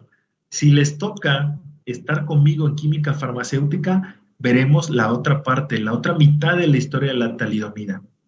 ¿Sale? Porque ahorita la satanizamos. En esta parte, en este curso, no, la talidomida es el mismísimo demonio, ¿no? Casi que pudiéramos pensar ahorita, miren lo que provocó. Vamos a ver, si están conmigo en química farmacéutica, la otra mitad de la historia de esta tan crucificada talidomida a lo largo de la historia. ¿Sale? Ok, vamos a seguir. Entonces, se dieron cuenta en los sistemas de salud, para todo el equipo de salud, que había la necesidad de llevar a cabo algo que se llama farmacovigilancia, que ahora lo sabemos que es una norma, y lo damos por hecho, lo damos por sentado, así debe ser. Es una norma que se aplica en todas las instituciones de salud. Todos debemos participar como corresponsables, como parte del equipo de salud, que en próximas fechas ustedes empezarán, o muchos de ustedes, dependiendo de su área que ocupen para desarrollarse ya profesionalmente, formarán parte de ese equipo de salud. Entonces, todos participamos como corresponsables, evitando autorrecetarnos, acudiendo a las instituciones de salud. Obviamente, cada quien hace su parte, el equipo de salud y el paciente. No hay que autorrecetarnos, y todos somos población, ¿no? Todos somos población. Número 2, acudiendo a las instituciones de salud cuando se presente una reacción adversa, a medicamentos o sustancias, independientemente de si hubo prescripción médica o no. ¿Sale? Ojo, eso es muy importante. Aunque no haya habido prescripción, médica. Si está la reacción adversa, hay que irse a atender. Y obviamente suspender el uso de la sustancia. ¿Sale? O medicamento, ¿no? Podría muy bien ser también un medicamento. Tal cual. Y 3, los profesionales de la salud, el personal sanitario, los fabricantes de productos farmacéuticos, imagínense las mismas industrias farmacéuticas, y los proveedores de medicamentos, los distribuidores, tienen el deber legal y ético. Es un deber de comunicar lo más rápido posible a las autoridades sanitarias o los centros especializados las reacciones adversas a los medicamentos que se detecten. ¿Sale? ¿Por qué? Porque ahora lo entendemos que es importante. Imagínense que sigan pasando cosas como la talidomida y que nadie lo reporte, que simplemente se quede en el, pues así le tocó. Imagínense que siguiéramos así. Si de por sí los problemas de salud que hay, ahora si no se hiciera esa vigilancia, ¿no? Y ojo, se vigila al medicamento, no al médico, ni a nadie del equipo de salud. Ni el médico los va a juzgar porque se nos ocurrió autorrecetarnos, ¿no? Y no había razón. Lo hicimos porque nosotros creíamos, no, lo que va a hacer es atenderlos. Y obviamente pues sí le va a recomendar, oiga, ¿sabe qué? Pues no haga eso, mejor venga conmigo, o lo que sea, o con algún colega, ¿no? ¿Sale? Ojo con eso. ¿Por qué? Porque es importante su salud, es la salud de cada uno de nosotros. Por lo que se deben notificar las reacciones adversas que pongan en peligro la vida del paciente, provoquen ingreso hospitalario, produzcan con una convalecencia mayor, imagínense, peore la salud, ¿no?, del paciente, provoquen ausencia laboral o escolar. Imagínense que por alguna reacción ustedes no puedan venir a los laboratorios o en clase cuando así sea posible. Pues no puede ser, ¿no? Provoquen malformaciones congénitas como la talidomida, que es un teratógeno, la talidomida. Provoca malformaciones en el producto. Es un teratógeno, ¿ok? Provoquen efectos irreversibles en el paciente. Provoquen reacciones u ocurran reacciones a fármacos de reciente introducción en la terapéutica, como hace muchos años pasó con el Vioxx, que les mencionaba yo, que era un analgésico que supuestamente era la solución a todos los problemas de analgesia, que resultó, ¿por qué les puse este ejemplo aquí? Resultó que hubo ahí corrupción por parte de la FDA y la empresa que era Merck, una transnacional de mucha presencia en cuanto a la farmacéutica se habla.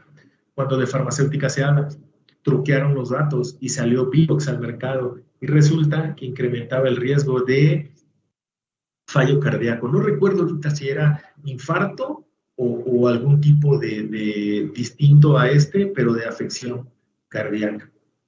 ¿Sale? Entonces ya se imaginarán el escandalazo que hubo cuando los descubrieron, porque como ya había farmacovigilancia, en varias partes del mundo se empezaron a perder focos rojos. Hicieron la regresión y vieron que lo distinto que habían cambiado para la analgesia o mitigación de dolor era Vioxx. Fueron a la farmacéutica, le requirieron toda su documentación y ahí se descubrió, ahora sí como decimos luego vulgarmente, se descubrió el pastel.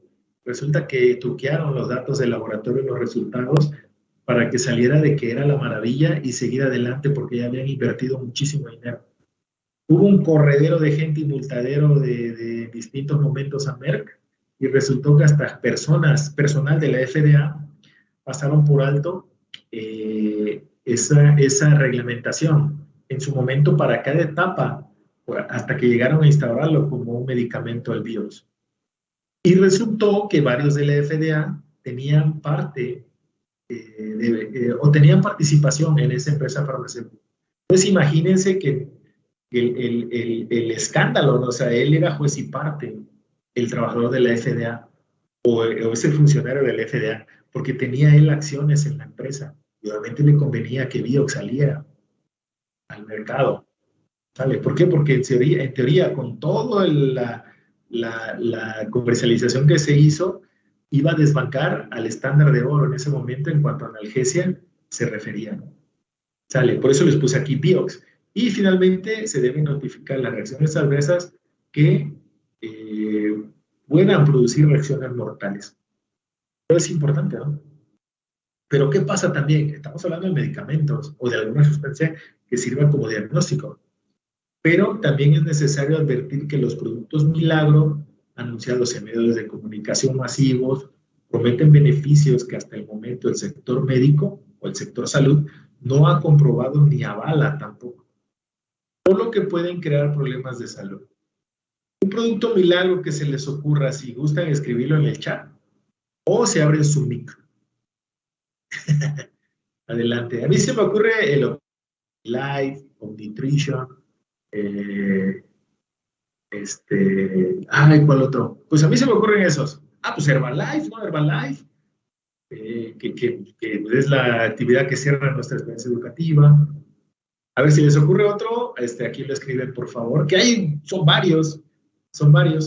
Otros semejantes son los productos farmacéuticos. Aquí regreso otra vez, productos farmacéuticos, como los antiinflamatorios, los analgésicos, antigripales, que son de venta libre, o sea, no se necesita receta, que los pacientes ingerimos en algún momento confiados porque ya los han usado, pero pueden ocasionarles reacciones adversas, o pueden ocasionarnos reacciones alérgicas.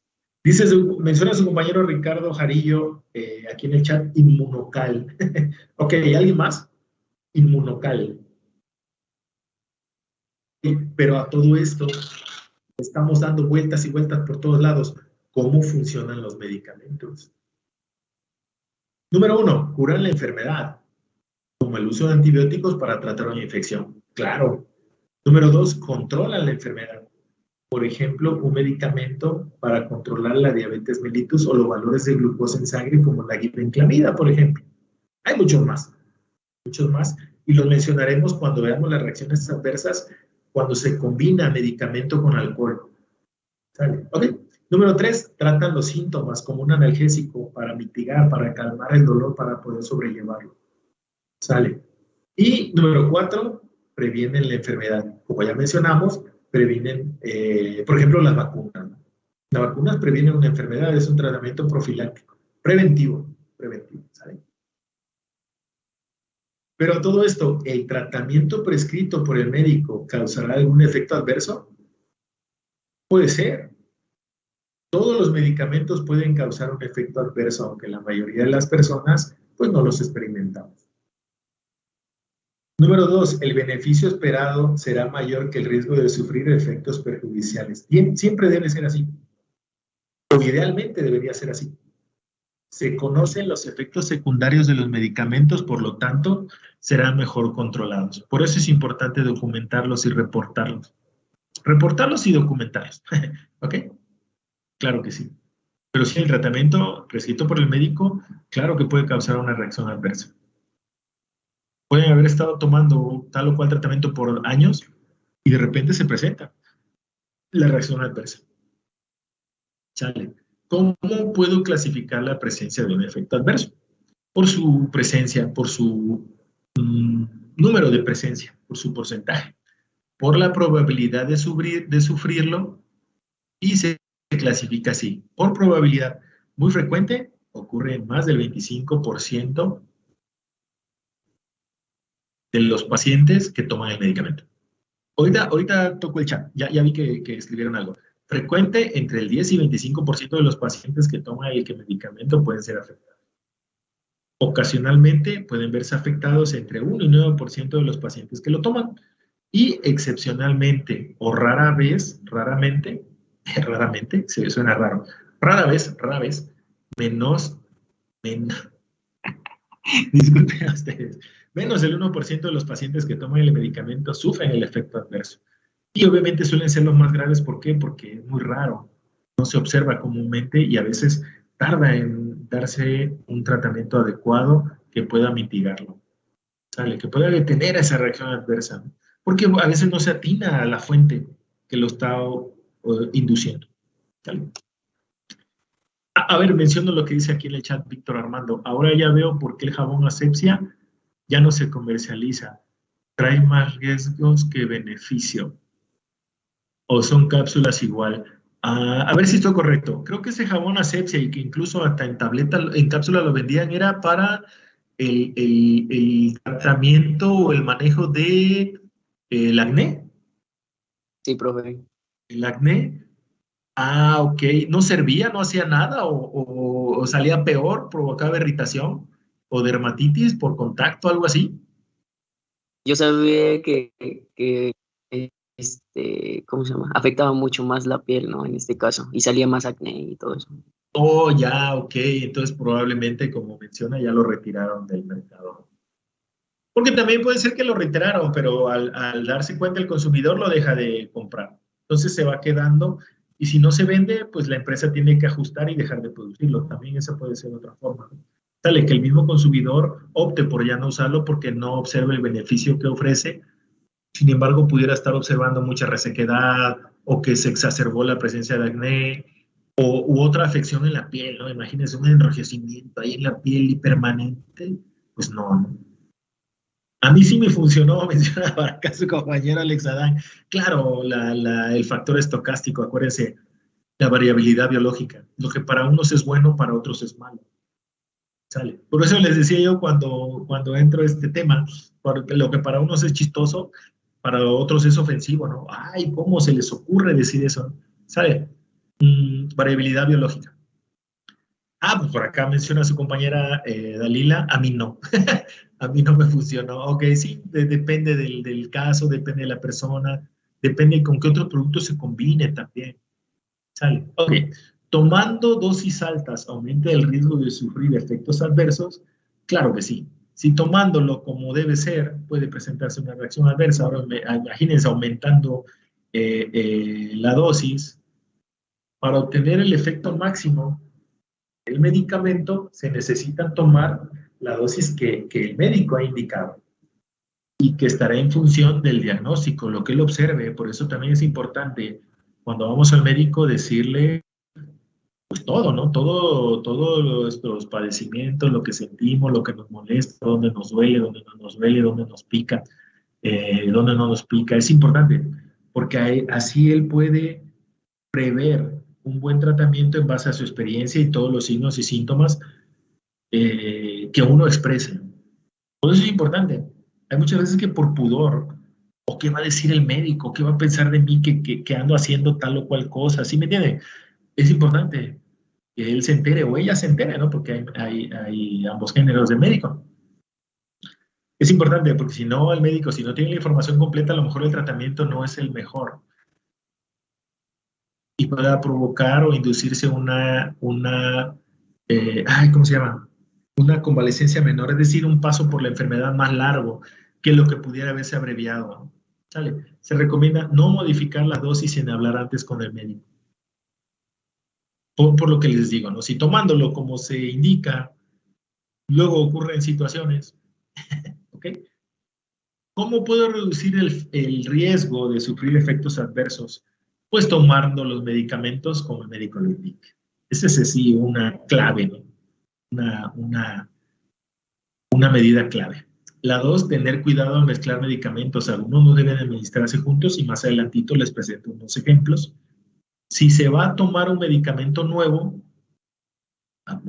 recordémonos del BIOX, siempre consultar con el médico, sobre todo si son medicamentos sin receta, como plantas medicinales, productos para bajar de peso o controlar el hambre, como son los revitalizantes, por ejemplo, para aumentar la masa muscular y todo tipo de productos milagro. Sale, ojo con eso. ¿Cómo es fácil identificar un producto milagro? Ofrecen un beneficio, grandes beneficios, grandes números de beneficios en corto tiempo y sin esfuerzo. No puede ser. Por ejemplo, hay productos milagro que ofrecen bajar de peso en un tiempo récord. Ya viene la fiesta, ya viene diciembre. Hay que verse bien, ¿no? Y ya no es exclusivo de las damas. Ahora también los caballeros. Hay que verse bien, ¿no? Y ahí corremos a comprar ahí algún té, que lo que hace luego nada más es deshidratarnos porque nos hace tener diarrea. Entonces, o el estómago suelto, ¿no? El estómago suelto, muy suelto, muy suelto, diarrea, pues, diarrea tal cual. ¿Qué ocurre? Nos está deshidratando, entonces pareciera que bajamos de peso, Y pues es muy rápido. Acuérdense que la deshidratación es sumamente fuerte, agresiva. Los volúmenes hídricos de todos nuestros compartimentos bajan muy rápido. Pero también se pueden estar perdiendo grandes cantidades de electrolitos, lo cual es peligroso. Puede haber fallo a nivel cardíaco. ¿Sale? Entonces, ojo con los productos milagro. Por eso así es fácil identificar un producto milagro. ¿Sale? Ok, igual, número 3. Sí, existen factores de riesgo que incrementan la probabilidad de sufrir efectos adversos que dependen del medicamento que se esté usando. La herencia, si hay una enfermedad concomitante, una enfermedad crónico-degenerativa, diabetes, hipertensión, dislipidemia, cualquiera de las dislipidemias que ustedes gusten y manden, son factores de riesgo. ¿Sale? Entonces, también se puede reducir los riesgos no tomando alcohol o ciertos alimentos durante el tratamiento. Las RAS ocurren de inmediato, sí, como una reacción alérgica. De hecho, tienen un componente de reacción alérgica, como veremos más adelante. Hablaremos de los mastocitos y los basófilos y los alergenos y cómo es que despiertan una respuesta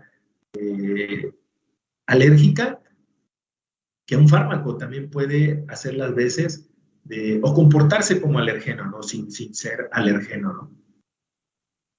Sale. Ya vi que escribieron en el chat, ahorita lo retomo. Otras ocurren transcurridos varios días o semanas. Por ejemplo, el rash cutáneo, que es un enrojecimiento de la piel que les mencionaba yo, pero aparece en toda la piel, cara hasta las manos y hasta los pies. Y se siente hipersensible. Pasa la mano así arriba, es una sensación extraña. ¿Vale? Se siente raro. O incluso tiempo después, por ejemplo, los problemas de estómago producidos por los analgésicos. Estos problemas estomacales pueden ser gastritis o úlcera gástrica por el uso de analgésicos muy agresivos o que se usan de manera inadecuada y en exceso y sin presencia de alimentos, por ejemplo, el ácido acetilsalicílico. Ahorita mencionaremos más ejemplos. En ese sentido, del ácido acetilsalicílico. En general, las reacciones adversas son más probables al empezar un nuevo tratamiento o cuando se aumenta la dosis. Igual viene a colación el comentario de un producto nuevo, el que según va a ser la superestrella ahora de la analgesia o de otra situación de salud. ¿Por qué? Porque hay ensayos de largo plazo que todavía no están concluidas. Entonces, hay que mejor seguir dentro de lo posible, ¿no? Si no hay de otra, hay que hacer lo necesario, ¿no? Pero dentro de lo posible, si es mejor o consideramos mejor, seguir usando el de siempre. Ya pasado unos añitos, si se logra instaurar ese nuevo medicamento, incluso que desbanque al estándar de oro, entonces probablemente el médico opte por cambiarlo a ese, ¿no? Porque realmente sí sea mejor. ¿Sale? Pues ya ven lo de ejemplo del Vioxx. Otra vez volvemos a caer en lo mismo, ¿no? Cabe el comentario. ¿Qué debo hacer si me encuentro mal tras un medicamento, tras tomar, perdón, un medicamento? Si los síntomas son graves, imagínense como hemorragia, pérdida de la conciencia, desmayos, erupciones en la piel, vómitos, estado nauseoso persistente, disminución de la frecuencia cardíaca. Imagínense que que nos baje ahí la frecuencia cardíaca, alteración del ritmo cardíaco, puede cambiar la velocidad o fuerza de contracción del corazón, imagínense por un tratamiento. Perdón, cambios en la coloración de la piel en los ojos, está dejando de haber una oxigenación adecuada, que nos hinchemos, que retengamos líquidos. Imagínense que tengamos problemas para respirar. Hay que correr a urgencia, ¿no? Se debe tomar con calma, obviamente, pero actuar y consultar al médico inmediatamente o acudir a la sala de urgencia del hospital más cercano. Miren nada más la lista. Imagínense que estemos vomite, o que tengamos esas arcadas, ¿no? De vomitar, y que no se nos pase el estado nauseoso, o que nos baje la presión y la frecuencia cardíaca, o una u otra, o ambas. Es una emergencia. Inmediatamente dejar de consumir la sustancia o medicamento y correr a urgencia, ¿no? Ok, retomo lo que menciona su compañero. Maestro, al tocar con el punto de mezclar el medicamento con otras cosas, me enteré de un caso que un medicamento al mezclarlo con Coca-Cola se puede uno y surgir una reacción donde el medicamento puede aturdir, drogarse feo, dice su compañero. Me llegué a enterar de un caso, pero pues no recuerdo qué medicamento. A lo mejor era un antigripal, por ejemplo, el desenfriol. Creo que ya no se usa el desenfriol, creo que cayó en desuso. Pero yo me llegué a enterar, nunca me tocó verlo, o en un ambiente clínico, el desenfriol con Coca-Cola. O había otro, creo que el Contact sí se sigue comercializando, una reacción del Contact con Coca-Cola. Si no mal recuerdo, el desenfriol con Coca-Cola lo que hacía era que no daba sueño, pero había más reacciones adversas, no solamente pues esa que puede ser supuestamente benéfica, ¿no? Dependiendo de nuestra actividad. Pero pues no, nunca será bueno, o sea, nunca será bueno. Drogarse feo, dice su compañero, como que se sobreestimulaba, una cosa así, Víctor, con ese producto. A mí me recuerdo ese del desenfriol y del Contact. Ambos antigripales. Ok, en lo que comenta su compañero Víctor, vamos a la siguiente pregunta. ¿Puede afectar algún tratamiento mi estilo de vida? Sí. Algunos medicamentos pueden afectar la visión, la coordinación o producir somnolencia. Andemos durmiéndonos ahí a donde sea que andamos, nos quedamos ahí dormidos, se nos cierran los ojos, se nos han cerrado los ojos y nos vamos así como de lado. ¿Ok? Así como afectar la capacidad de conducir o realizar tareas que requieran cierta destreza. Imagínense que se pierda esa coordinación y manejemos maquinaria pesada o seamos conductores de tráiler. Imaginemos el problema que puede ser, ¿no? Para uno mismo y los demás, ¿no? Los que se encuentren cerca. Otros medicamentos pueden afectar la actividad sexual. Imagínense que afecte la actividad sexual. ¿Ok? Y con algunos medicamentos debe evitarse el consumo de alcohol o de determinados alimentos y bebidas. Nuevamente salió a colación. Ya no tardamos en llegar a esa parte, ¿sale? Y aquí me di a la tarea, creo que ya se las había mostrado, porque alguno de ustedes comentó que un conocido, una cosa así, que consumió alcohol con algún medicamento y algo le pasó. Si no mal recuerdo, disculpen que no me recuerde bien, pero es que tengo otra experiencia educativa de química farmacéutica que les decía que espero que, ojalá y coincidamos nuevamente en ella, y en algunas otras experiencias educativas. Entonces luego, la verdad me revuelvo un poco. De lo que me recuerdo fue eso. Estos medicamentos de uso común que les presento son recetados o de venta libre que interactúan con alcohol. Les presento en la primera columna síntomas o enfermedades, medicamento, nombre o marca, componentes activos en inglés y nombre genérico, y algunas de las reacciones posibles si se mezclan con alcohol. Por ejemplo, medicamentos que se utilizan para la acidez estomacal, indigestión y agruras pueden provocar aceleración del ritmo cardíaco, cambios repentinos de la presión sanguínea. Aquí miren, la metoclopramida está así identificada, y aumento en los efectos del alcohol. Es decir, ese aturdimiento que provoca el alcohol y esa jovialidad, entre comillas, se ve incrementada posiblemente, acuérdense que no todos reaccionamos igual, por la combinación de estos productos para la acidez estomacal y digestión y agruras con alcohol. Otro sería, ahorita retomo lo que escribió Víctor Arrandeal, ya vi que escribió en nuestro chat. Otro puede ser la angina, la angina de pecho, ese dolor agudo en el pecho por una afectación cardíaca, o enfermedad coronaria. Tratamientos para estos síntomas o enfermedades pueden provocar, al combinarse con alcohol, aceleración del ritmo cardíaco, cambios repentinos en la presión sanguínea, mareos y desmayos. Imagínense que vamos manejando, nos da un mareo. O manejando tráiler o maquinaria pesada y que nos mareamos. Imagínense nada más el riesgo, ¿no? Igual, signos y síntomas de colesterol alto. Miren la lista de medicamentos. ¡Wow! Todas las estatinas, miren. Rosuvastatina, atorvastatina, lovastatina. Pueden provocar, si se combina con el alcohol, daño hepático. Imagínense daño hepático por consumir medicamento, por combinar medicamento con, con alcohol, que daña el hígado, imagínense, y es el órgano metabolizador, no solamente de medicamentos, de todo lo que consumimos. Sale. Obviamente es grave, suena grave y es grave, es grave esa afectación. Rubefacción o flushing, es decir, ese enrojecimiento en el rostro. Extraño enrojecimiento en el rostro. Y escozor, comezón por la niacina. Aumento de hemorragias estomacales, imagínense, aumento de hemorragias estomacales, ulceración estomacal, en la combinación, esa sí se ha observado, miren, ese sí se ha observado en la combinación de pravastatina más aspirina. Esa se tiene bien identificada. Dale, ojo con eso. A ver, paso a la lista y retomo lo que dice su compañero. Bueno, lo voy a leer tal cual.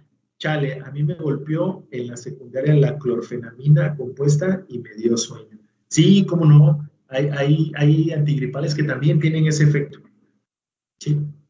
Este componente de la clorfenamina se comercializa solo o en combinación como componente de antigripal, como les menciono. Y sí, tiene ese efecto luego.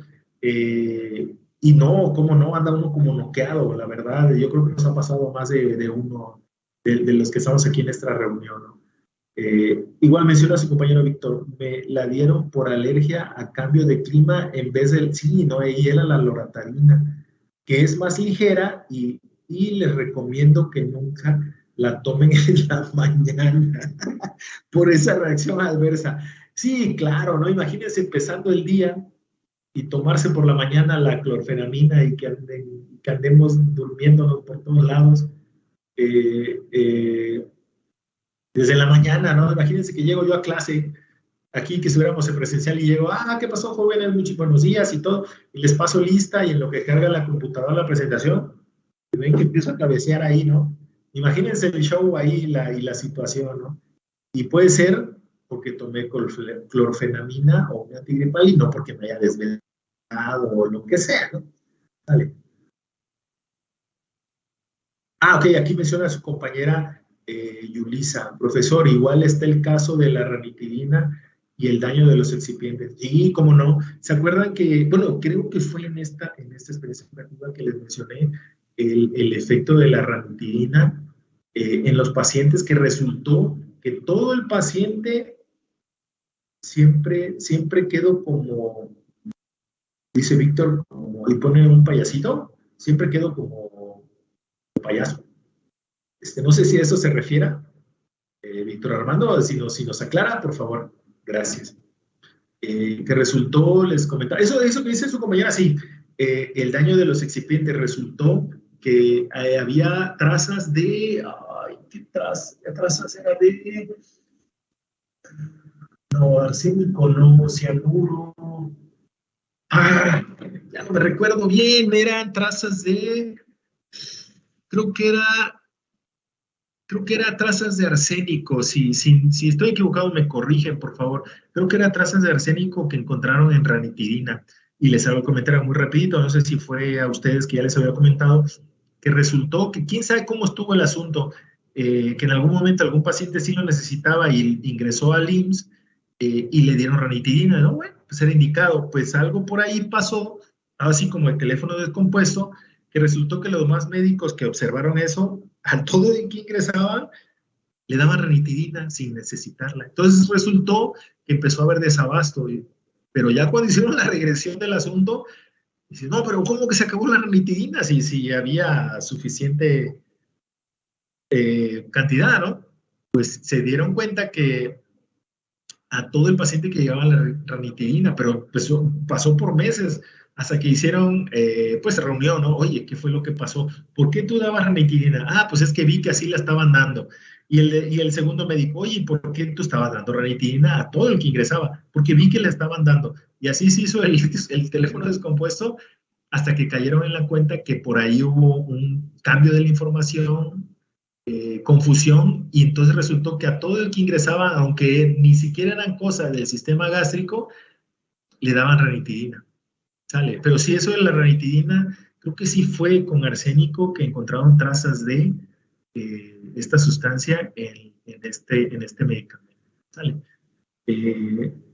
Ok, ya aclara su compañero Víctor. Gracias, Yulisa. Gracias por el comentario de la ranitidina. Muy ad hoc con la temática, ¿no? Y hay más casos, hay más ejemplos. Por tener malas experiencias con los fármacos. Ok, sí, Víctor Armando, hay que tener,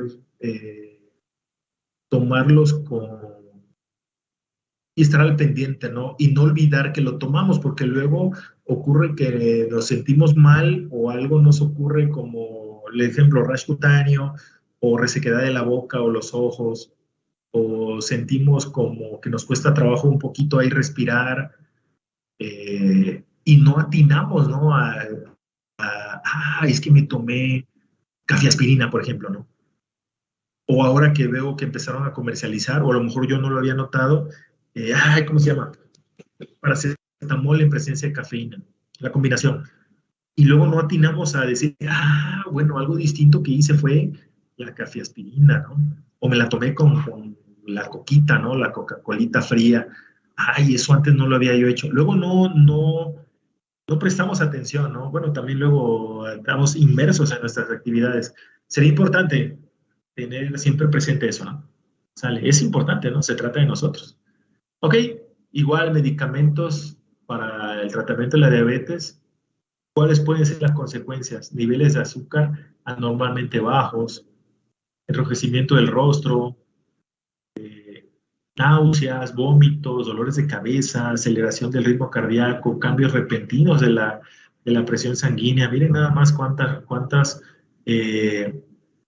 reacciones adversas por combinar, como les decía, glibenclamida, metformina, que son medicamentos que se utilizan para el tratamiento de la glucosa elevada en sangre. Puede provocar, al combinarse con alcohol, pueden aparecer síntomas de náuseas y debilidad generalizada con metformina. Ahí sí la tienen bien identificada. Sale, ya hasta ahí aparece en esta tabla metformina. Tratamientos para las infecciones, los antibióticos. Imagínense combinar antibióticos con alcohol, más allá de lo que decían las abuelitas, ¿no? No tomes alcohol cuando estés tomando antibiótico o te vas a quedar pinto. Te vas a quedar pinto, algo así, ¿no? Palabras más o menos, ¿no? Te vas a quedar pinto, no estés tomando, ¿cómo dice? No tomes alcohol con antibiótico. ¿Estás tomando antibiótico? No puedes tomar. No puedes tomar, te vas a quedar pinto. Pues más allá de eso, las abuelitas saben mucho, o los abuelos saben mucho. Tienen mucho camino recorrido. Ellos han visto muchas cosas y han vivido muchas cosas. Sale. ¿Ok? Aceleración del ritmo cardíaco, cambios repentinos. Miren otra vez de la presión sanguínea, dolor del estómago, vómito, dolor de cabeza, enrojecimiento del rostro, daño hepático, miren, con isoniazida y ketoconazol. Sale. Aquí sí ya lo tienen identificado. O sea, la isoniazida con alcohol, ni de broma. Ketoconazol con alcohol, ni de broma. Daño hepático. ¿Sale? Imagínense que falle el riñón o que falle el hígado. ¿Quién más va a hacer el trabajo que hacen ellos? Nadie.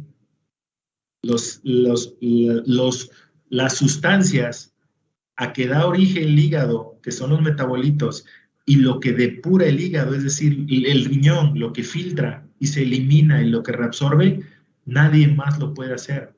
Entonces, si se acumulan ciertas sustancias como la creatinina o demás sustancias, puede haber fallo en otro sitio. Puede ser fallo cardíaco, puede ser fallo del sistema nervioso. Ojo, por eso es importante el hígado y el riñón y este tipo de información. ¿Ok? Pero todavía falta más. Ahorita retomo lo del chat, veo que ya escribieron algo más. Tratamientos para el dolor agudo, de heridas, cuidado posquirúrgico. Hay analgésicos muy potentes que son posquirúrgicos. Ahora los usamos para mitigar el dolor de cabeza. Imagínense nada más. Es demasiada herramienta. Es como a una tachuelita darle con un mazo. Es demasiado. Al rato resulta que ya no nos hace ese medicamento ni para dolor de cabeza, imagínense, y es posoperatorio. Entonces es mejor ir, ¿cómo dice? La cajita, cuanto baste para. Es decir, lo que sea suficiente. Si con una aspirina de la verde, la clásica, la de siempre, es suficiente, ¿por qué vamos a usar, por ejemplo, ketorolaco? ¿Sale? O hidrocodona, que es un tratamiento para dolores sumamente fuertes, es un opioide. No puede ser, ¿sale? Pero así pasa luego por caer en la desinformación y queremos estar bien rápido, rápido, lo que sea más rápido. Pues sí, pero es demasiado luego, es demasiada medicina. ¿Cómo decirlo? Es demasiada medicina para tan poquito padecimiento, ¿sale? Para tratar de dimensionar, ¿sale? Entonces, ok, igual para dolor por cirugía bucodental o migrañas, dolor migrañoso. Se toman estos medicamentos, en presencia de alcohol puede ocurrir letargo, andamos como que reaccionamos después, como lentos, y todos sentimos que va muy rápido. Mareos, aumento del riesgo de sobredosis, respiración lenta o dificultad para respirar, pérdida del control motor. Imagínense que no podamos caminar bien o mover nuestras manos y brazos bien, comportamiento inusual y problemas de memoria, con probables lagunas mentales.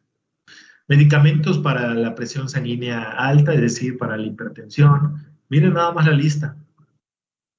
Y aquí aparecen quién. Los cepriles, mire, disonopril, enalapril, captopril, por ahí debe andar. Sale. Y debe andar también la familia de los sartanes. Miren, los sartán. Caldesartán por aquí. Bueno, aquí en esta lista no aparece. Sale. ¿Ok? Puede provocar que, o sea, el combinar, acuérdense, el combinar cualquiera de estos medicamentos, que este es el nombre de marca y este es el nombre genérico,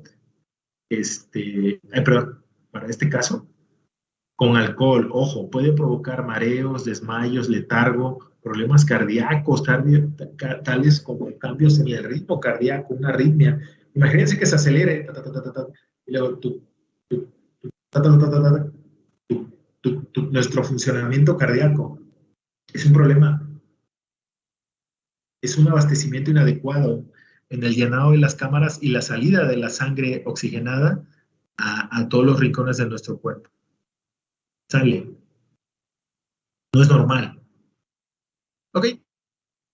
Pero esta siguiente parte, acuérdense, esas tablas son ejemplos de medicamentos al combinarse con alcohol indebidamente y las reacciones adversas que puede provocar. Ustedes lo vieron, en algunos puntos marcó y hasta decía la sustancia fallo hepático. Daño hepático. Sale, ojo con eso. Fíjense que esa tabla podría completarse muy bien con otra o esa misma complementarla donde haya inducción de daño renal, porque sí lo hay también, sí lo hay. Sale, ¿ok? En presencia o ausencia de alimentos. ¿Cómo lo haríamos? Los analgésicos, que son, obviamente, todos, bueno, ustedes lo saben, son medicamentos que utilizamos para el dolor. Entonces, el ácido acetilsalicílico es mejor tomarlo con las comidas, ya que puede irritar el estómago y producirnos molestias gástricas o indigestión si lo tomamos con el estómago vacío. Es sumamente agresivo. Ahora sí, aunque suene redundante, es muy ácido, muy agresivo, ¿ok? Con las paredes de mucosas, ¿ok? Y el paracetamol, por el contrario, podemos tomarlo en ayunas o con las comidas. Ojo, no tenemos que correr a irlo a hacer en ayunas, pero se ha observado que se puede tomar en ayunas sin problema de irritación gástrica o obviamente con las comidas. Pero, miren nada más la lista. ¿con qué medicamentos debemos evitar tomar leche o derivados lácteos? También la lechita, el quesito, la leche y los derivados lácteos como el yogur, queso, etcétera, contienen calcio, entre otras sustancias, seguramente, ¿no?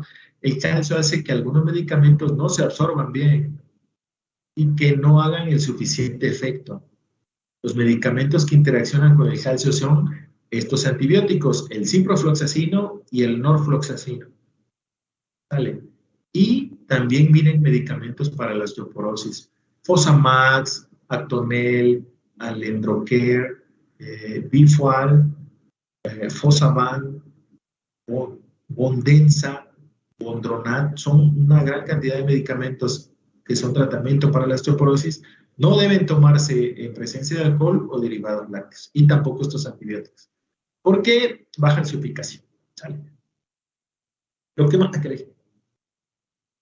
Perdón, aquí menciona su compañero. Suerte de tener las abuelitas, menciona su compañero Víctor Armando.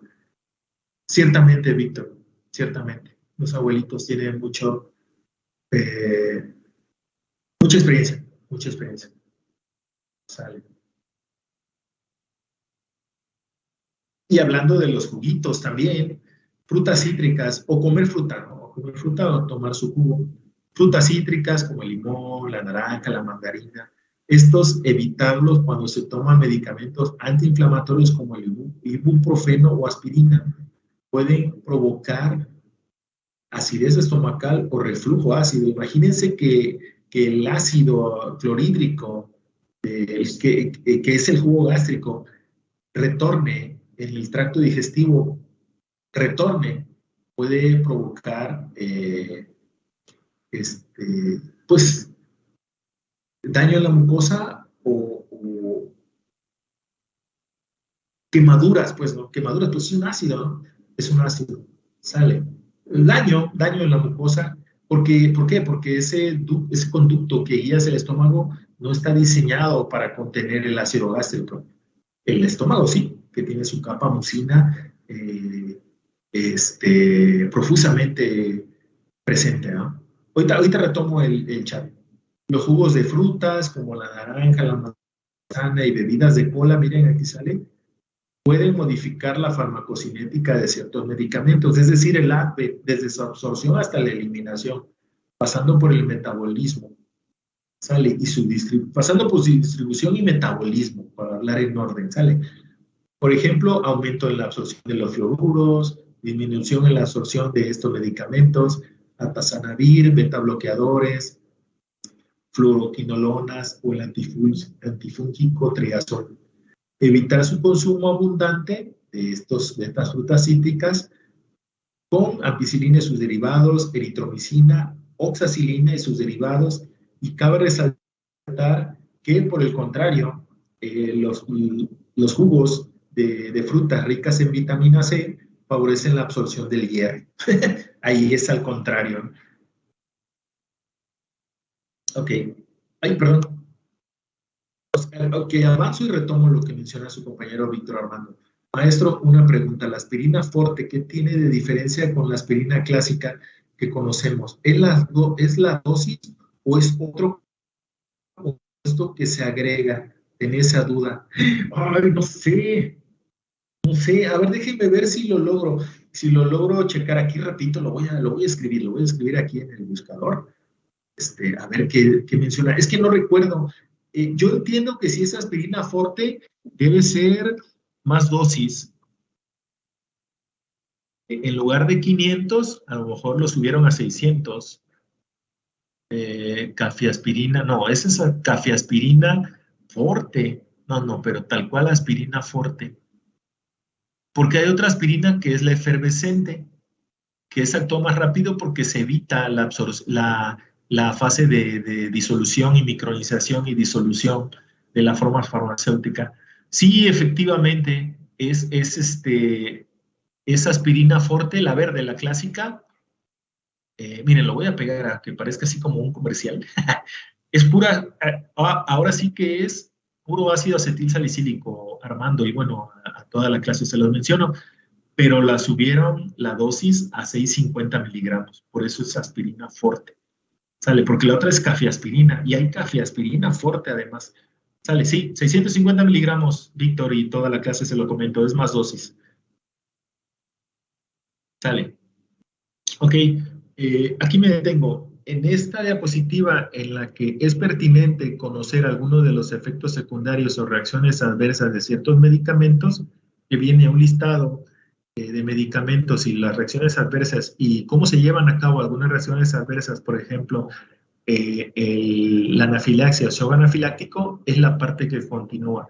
En esta diapositiva entro nuestra siguiente clase del viernes. Son la 1 en punto. Aquí me detengo. Muchas gracias por su atención, y por su tiempo y por sus comentarios. Muy, muy enriquecedores. Les agradezco. Igual pueden abrir su micro cuando así lo consideren o aquí por nuestro chat.